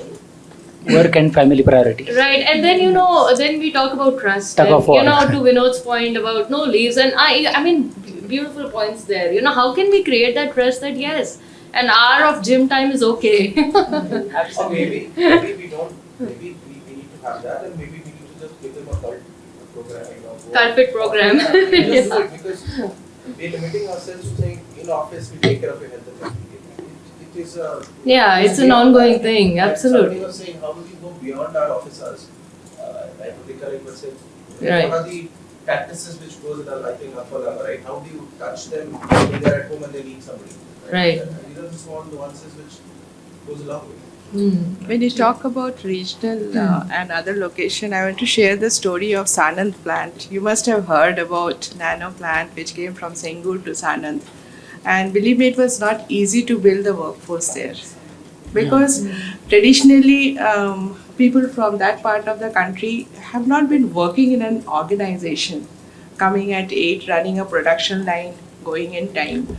So we had to invest a lot in their mindset building. Okay, how a corporate works, and also their health building in terms of diet, food, and that has taken us this far. And you all know the success of Sanand plant. Yesterday we launched our Tiago EV, which will be rolled out from Sanand. So who is doing it? The workforce. And how are we doing it? We also partnered with Brahma Kumari there because they believed in them. We have to customize the trust. Yeah, you have to go local. Go local. Yeah. And then their food habits were khakra, dhokla. And then we had to bring them to more healthy food and make certain habit change, behavior change. And it was possible. Basically, I represent the organization Electronica Finance, wherein we are diversified across India and we are present in 150 locations. Basically, when you were asking for 2-3 major challenges, so in past we have worked closely with Akshay. So even that time I used to discuss with the team that we will have to have customized programs, because though we are having diverse workforce, so this workforce is of different, definitely the regions. So as Anuradha said, region-wise the requirements are different, age-wise requirements are different, and even the function-wise requirements are different. So wherein people are working in sales, whereas there is a lot of stress, and even they can't have good healthy habits even though they wish to, because there are no timings. And there are certain workforce which sits in the office and they are working. So for them, they are facing other challenges, like back pain, neck pain, and all this stuff.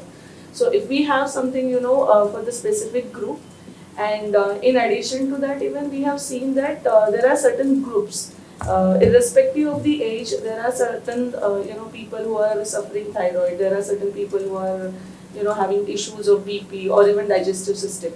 So if our platform or our program penetrates such kind of issues, then there will be more, I will say, adoption of the program. Otherwise, HR will launch walkathon, or HR will launch some health issues. There will be typical set of people who are health conscious, they will participate, and then the rest of them will not be even taking note of those programs. So these 2-3 things we were just thinking that if we could have, because as many of you have shared and discussed, we do have certain programs wherein we have psychologists on board, or even there are certain programs for the HO people, head office people, to release their stress, because they are having sitting jobs and the long hour jobs. But when we are having diverse team who are spread across India, so how we will be able to cater, maybe through technology or through any other way.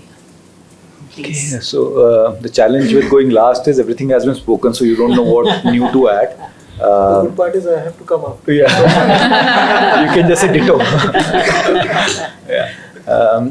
So first to set the context as to the kind of world we live in, and it's some research said that by 2025, 25% of the working population will be Gen Z.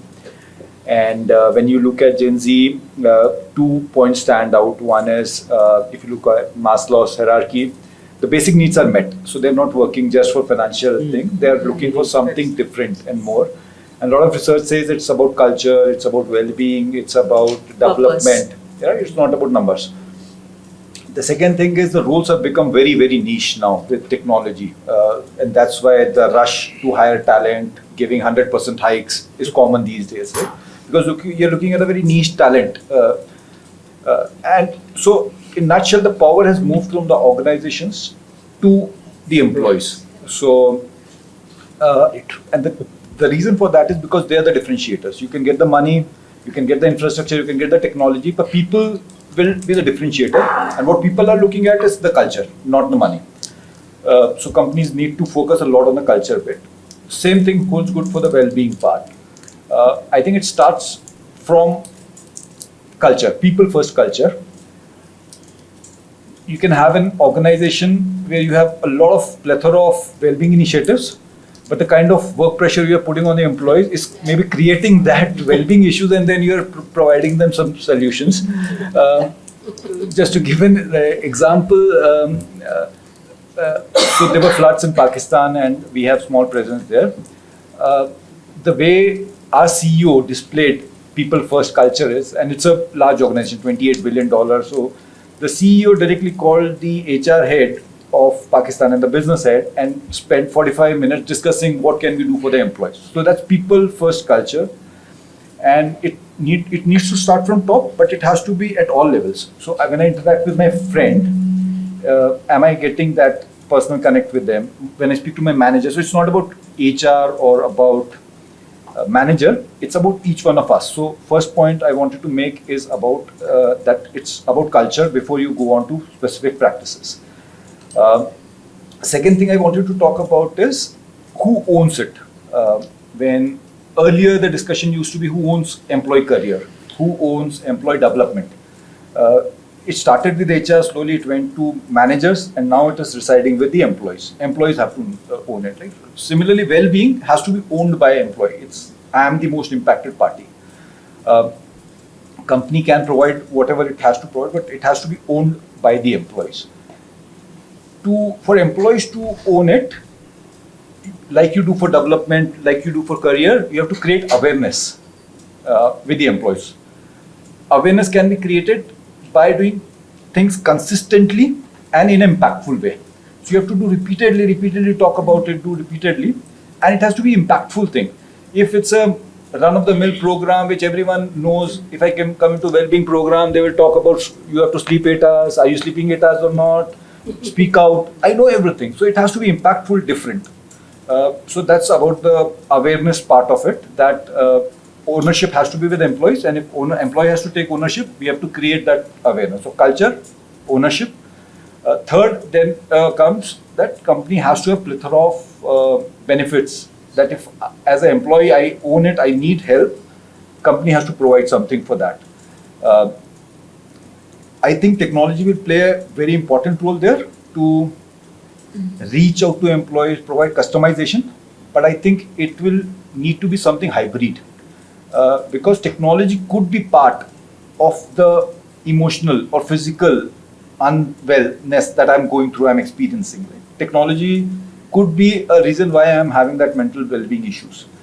So reach is fine, but a lot of actions has to come in the physical world, where we meet people, where we do things jointly.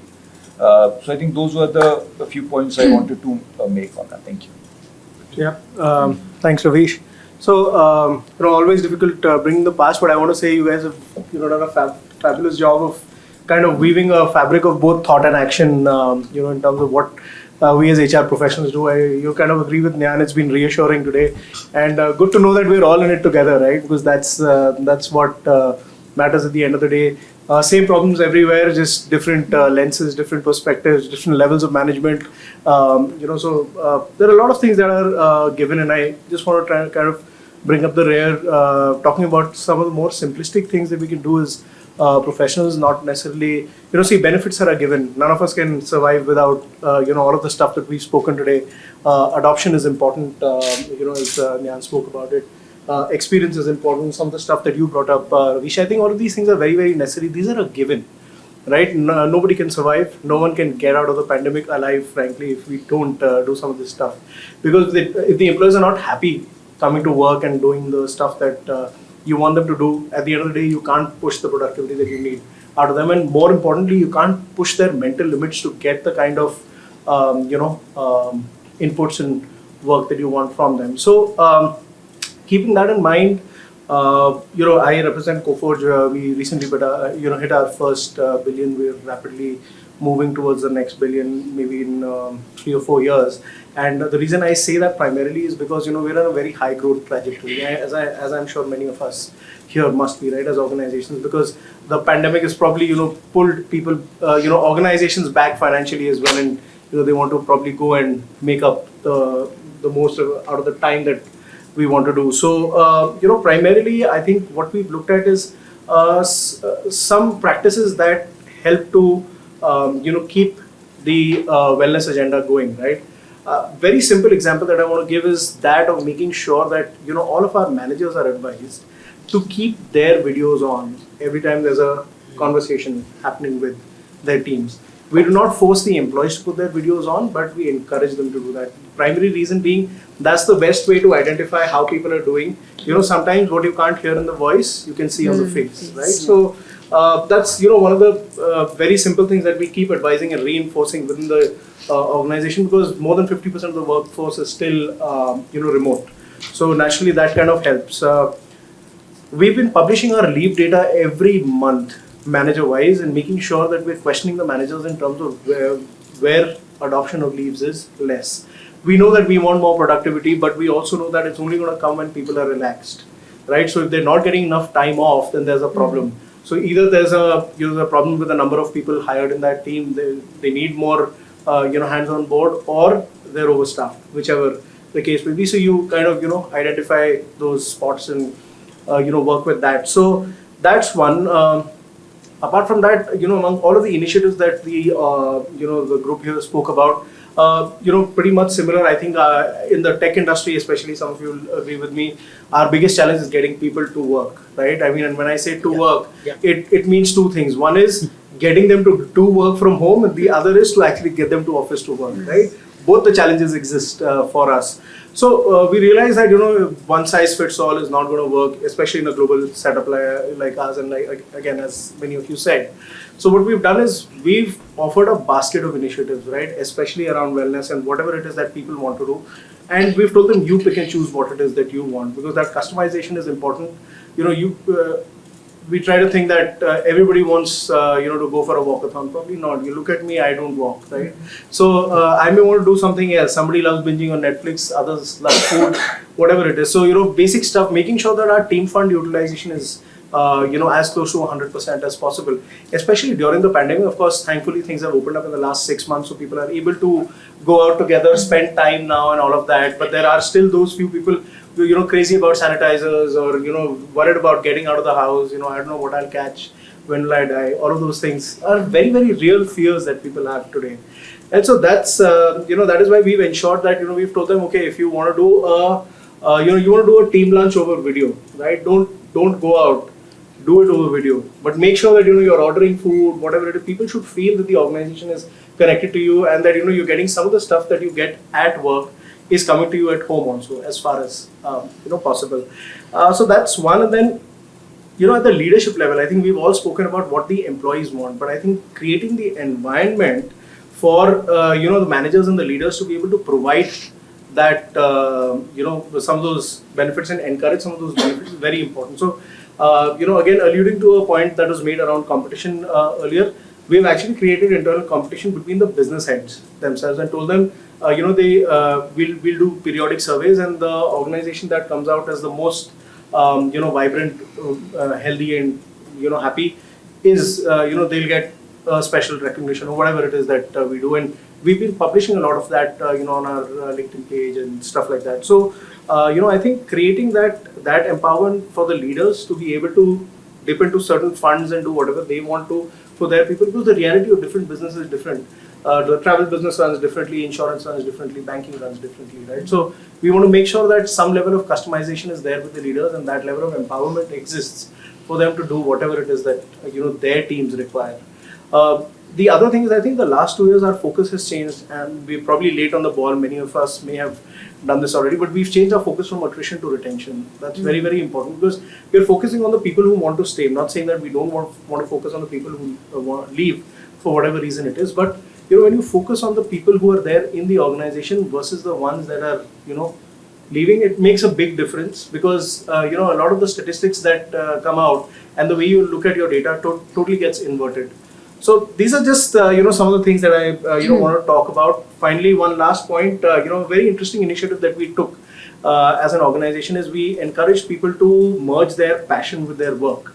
So we've done several competitions now, and it's become fairly looked up to now, where we're telling them you display Insta reels of somebody loves dancing, do that, somebody loves photography, do that. Whatever it is that you do outside of work, bring it to work as well, and feel free to go hand in hand with both, because that way then you don't have to make a choice. It's when you have to make that choice that it is most difficult for the person to really decide where they want to go and what they want to do. So we've tried to eliminate that whole concept of people having to choose between one and the other. So that's primarily some of the things that I want to talk about, and hopefully. Interesting. So in the One, last, I would like to add one point that everybody, anxiety is the main thing everybody is facing, and that's the basic root of all, health issues or psychological or physical health issues. The question is how we are going to address those anxiety issues, and that actually needs to be taken there. And not only the benefit, because benefit perhaps may be the just remedy, but what is the root cause of that? Maybe relationship with the manager, maybe culture of the organization, the facilities available in the organization, travel. That stresses the person, human being. And insecurities, job insecurities, family insecurities, all these things, how we are actually, and that's start with the mindfulness, giving right picture about the career, about the organization, about their own things, future, will be crucial, I personally think. And that how the organizations like Care or ETHR word about speaking about on those, creating those spirituality. Spirituality doesn't mean only the religious things, but bringing those dimensions in the job will be very important, I personally think. Yeah. I'm just wanting to add one point to what he said. I talked about financial insecurity, and that causes a lot of things later on. So one of the areas that we have done successfully, and we see, there was a great year of resignation and then great year of whatever, like people will put it, different nomenclatures. But what we have done successfully in my earlier organization, which he will know, and here also, is about outplacement wing that I run in the company. So though it is painful that someone is moving out, but we try and help to get that person relevant and right job. So once we all get connected, I'll reach out to all of you saying that someone is wanting to leave, good skills, but doesn't fit. So that has helped little bit of anxiety to go down from, because the loss of job or you wanting to change, all of them you can put voluntary and whatever different segregations. It's about, am I being valued? Am I going to get my next job? Is someone going to help me in getting that? Is that right for my career? Variety reasons, right? Is location right? Is my new skills are right? Or whatever. I mean, I'm sure you have 15 reasons why people leave, right? Sure. So, one thing which I ran in my earlier organization on a large scale, when certain clients would go and something 200 people suddenly what to do. So I used to run very successfully outplacement. Yeah.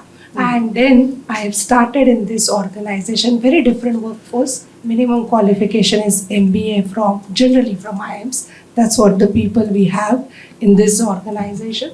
But we've run that very successfully because insecurity is there with everyone. No matter what you've done, your education, where you are in life, what you earn. So two things we've worked on is financial planning and outplacement wing, which our team runs. Is it about that everybody in the organization today has the same sense of belongingness? For example, your top leadership, do they also have the same problems?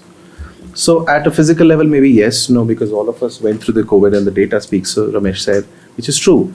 But the anxiety part, right, that comes from uncertainty. Mostly it comes from uncertainty. And the moment you can bridge the gap of, you can't be 100% certain, but look at the other bodies in the world, right? We look at the armed forces. Somebody was saying the military, whether it's US, India, wherever. Why are they so closely knit? Why is the anxiety less there? The reason is that the last boot on the ground has equal sense of equity than the general of the army, right? The designations are different, the roles may be different, you're standing in front, and I come from the armed forces background, my dad was in one, so I know it is, while the hierarchy is strong, the sense of hierarchy is extremely strong in military, but at the time of shooting, the Jawan can tell the boss to be quiet and sit back. So it's about the sense of belongingness, right? what Vishwanath is doing or has been doing, and I'll share one example is, WNS runs something called the Millennial Councils. It's been 6-7 years. It's wonderfully working. They picked up the, Gen Z, Gen X, whatever, and said, under certain age, why don't you nominate yourself and be part of Keshav's core team? And, they picking up projects which Keshav wants to run, the CEO, right, group CEO, and they deliver it. These are 26, 27-year-old boys and girls telling where the organization needs to go, right? Very similar, different levels. Somebody was saying different management, different level scales. Those things matter. Now, imagine if I am able to do that, same with WNS, Persistent, or whichever work I work, the sense of belongingness, purpose, that, okay, this is my organization. I think that's why we see less talking about leaders getting worried, leaders having health issues. As you grow, you get more time. Work-life balance just is not an issue. And at the bottom of the pyramid, this is a larger issue, so we keep solving the problem, right? We ourselves have taken our time today, 3 years. I don't know how many of our team members could have taken out this time. So I think that has to be managed also, right? Is, get that, create forums where you can walk up to Sulakshana and say, why don't we do this? And she should be able to hear us, right? And say, okay, let's do it. So then the anxiety drops in. Then the anxiety starts dropping. That's the reality. Being conscious of the time, I think, Noel, your closing thoughts. Yeah. I think first of all I need to stand, not to stretch my legs, but really applause you guys. Really being genuine about this. Didn't have such an engaging session across all the cities that we have been so far. Like I promised, I will probably.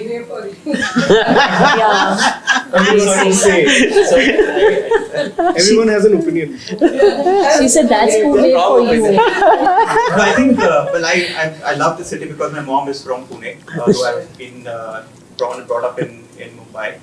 But that aside, like Pooja mentioned, in the interest of time, a lot of thoughts that went through my mind. I mean, the problem areas that you all brought up is no different from any other location, to be frankly speaking about it. But I'll use the time that I have to talk about 3 or 4 important things that came up, right? First of all, you mentioned about, a lot of you mentioned about adoption. And from my perspective at Econ Care and what we have been doing and understanding over the last 6 years, we are a tech company. Tech companies get a lot of data, a lot of information, a lot of insights. We do a lot of analytics.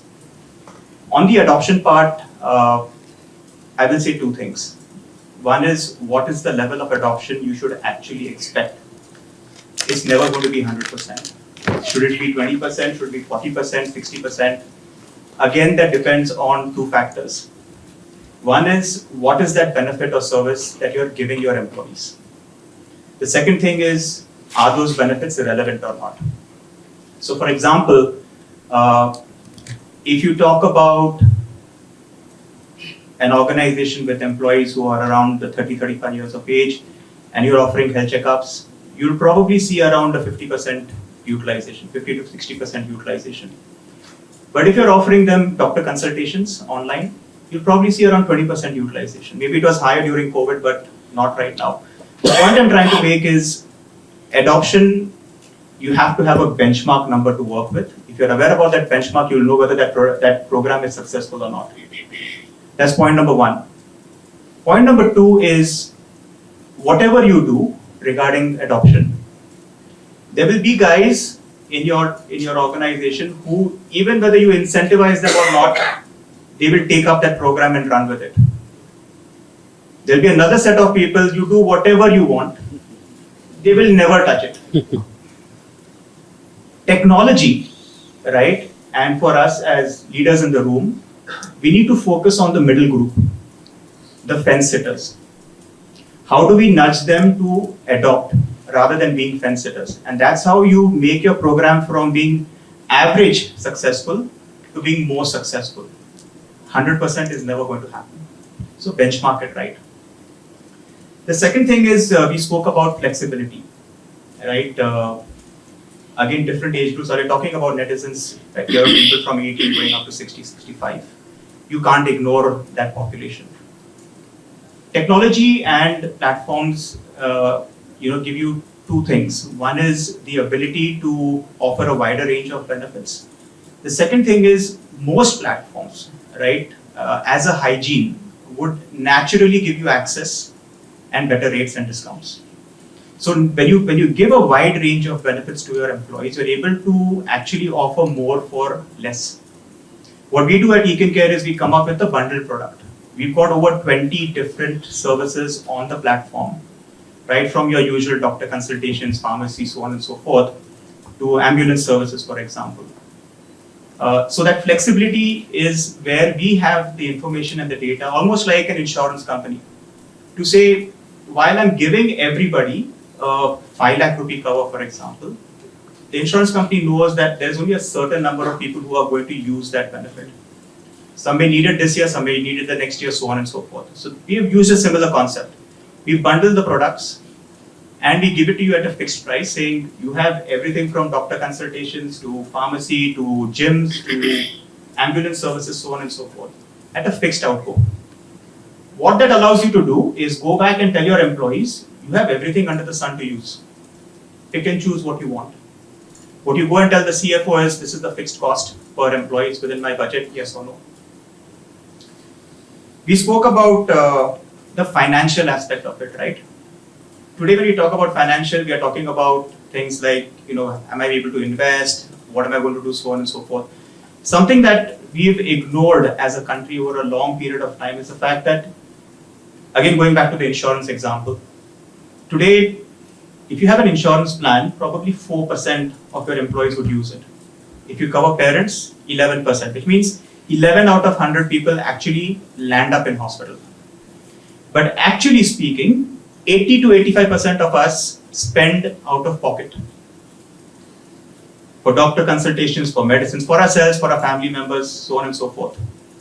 On an average, every family in a metro would be spending anywhere close to 25 to 35,000 rupees a year. It's probably lower in the smaller towns, but in the metro, that's a huge expense, right? How do we solve for that? Again, these benefits that we're talking about also have a financial aspect to it.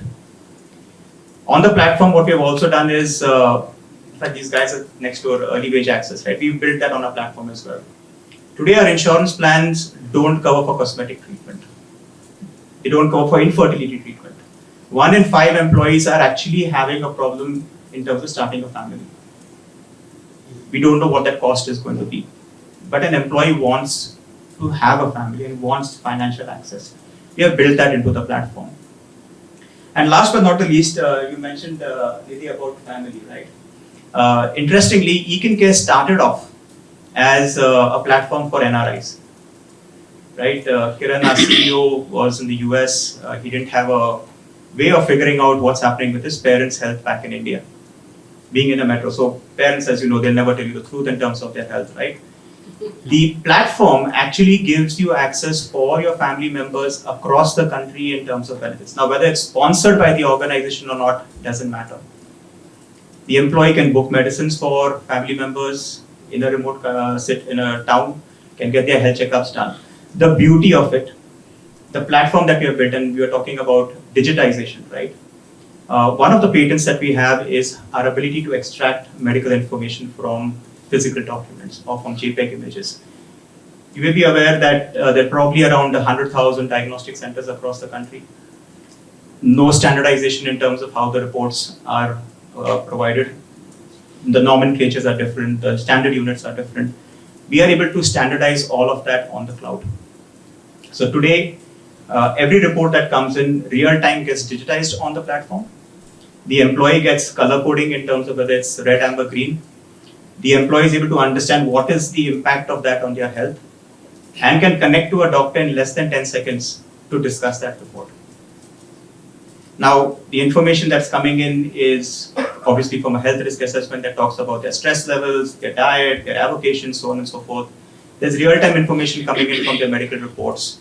There's information coming in from their wearables or from their phone in terms of the number of steps taken. So the journey, and this is again coming back to the point of technology, the journey for each individual is personalized based upon their own data. their own activity levels, the kind of food they're eating, the stress levels that they're going through, all of that. Now, there was a question around GDPR, and we work with a lot of companies from, who have HOs in the US and in Europe.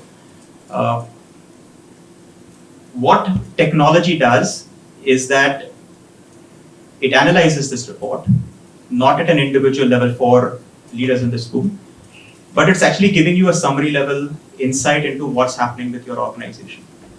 So from that perspective, while technology is having access to this information, it is not disseminating out to people who should not have access to individual person's reports.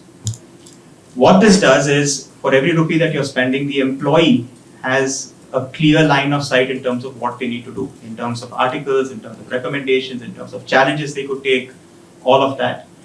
And as an organization, you are able to understand which benefits are being used, whether it's being perceived well by your employees through the ratings that employees are giving for the services that they're using, and also understanding at a risk level what are the next initiatives that should be put in place. How are we helping organizations?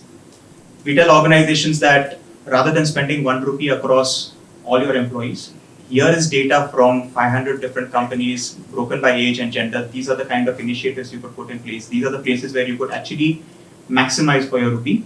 Spend 80 paise on these employees, and the remaining 20 paise don't go and give it back to the CFO. Right? You put it back into further initiatives that can improve what we call as the health quotient of the company.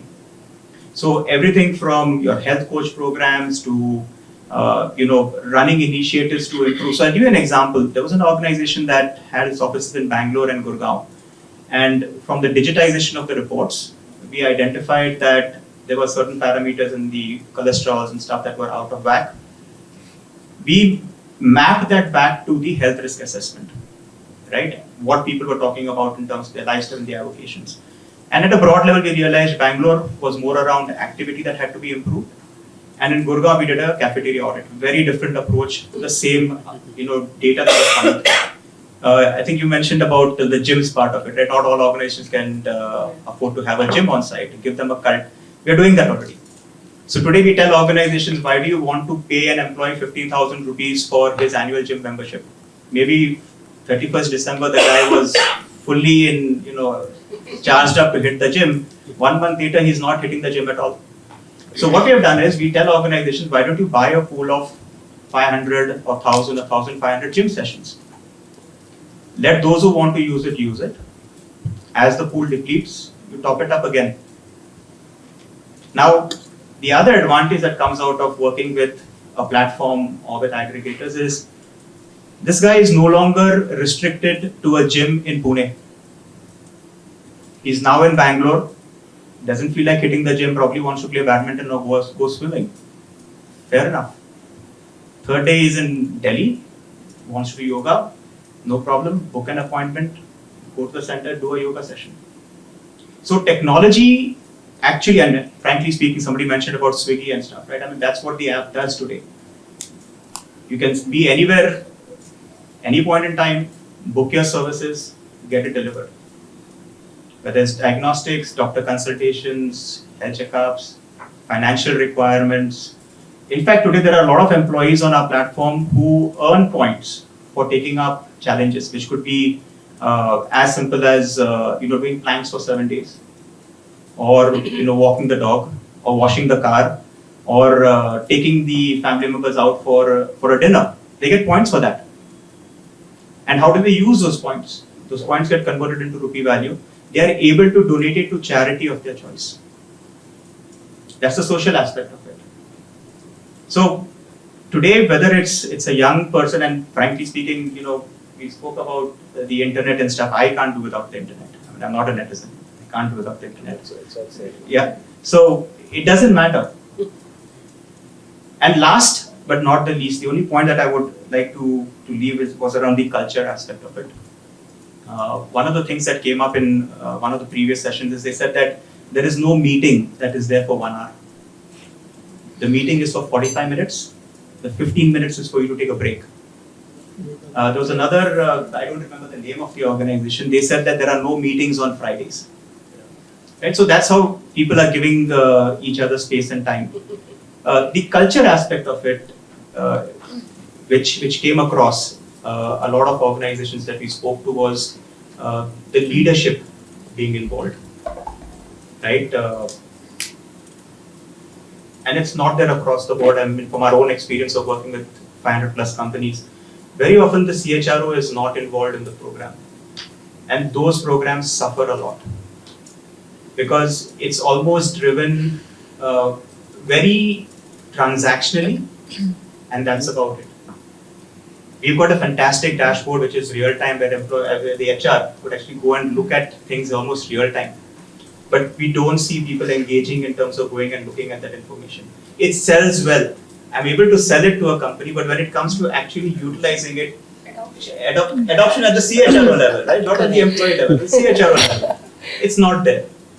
Now, what we have done is, in order to bring that whole engagement and adoption at the CHRO and the CEO level, every time we launch a program now, earlier we used to launch it at the back end through our systems. We used to go and click and say, okay, this client is live.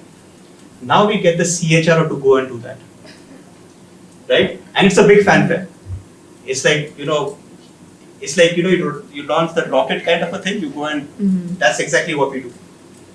So at the end of the day, if it's not top down, and I was speaking at a conference recently, and I was saying, how do we make health a byproduct of our lives, not something that we are chasing to either reach or lose, or achieve or lose, right? And that can only come when we are all engaged, we all take accountability for it. I don't know how, it may be easy to say it, that, why don't we have health as an OKR? And I keep giving examples of companies like Tata Motors, where safety, for example, is something which is tracked so religiously. Why don't we track that religiously in our workplaces? Right? And last but not the least is, if you can't measure, you are not going to be able to improve. Correct. Right? Yeah. So if we can measure and have it as OKRs, we're going to do a great job. And as leaders, we need to first go top down, know the product, know the benefits, experience it. Another example, and I like doing this, right? We did a whiskey tasting tour recently. I don't know how many of you are whiskey drinkers over here. Guess I'm the only one. I wouldn't mind having a whiskey if somebody told me the whiskey is good. But after having gone through that tour and understanding that there are 4 different types of whiskeys, obviously each region has its own whatever and everything else.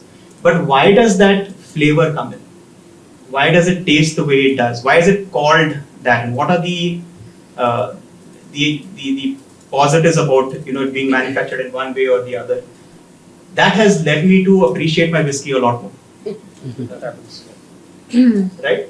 So till the time we don't understand what our product is, what our wellness product is, what is it going to achieve for us, what is it doing and how is it going to impact us? If you're not involved in knowing and experiencing it, as leaders our programs will fail. And that's something which I can vouch for. When this tour happened about a week back, but from a health product point of view, our experience of working with companies, we love to work closely. We like to set success metrics at the beginning of a launch. And then we know where it is fizzling out.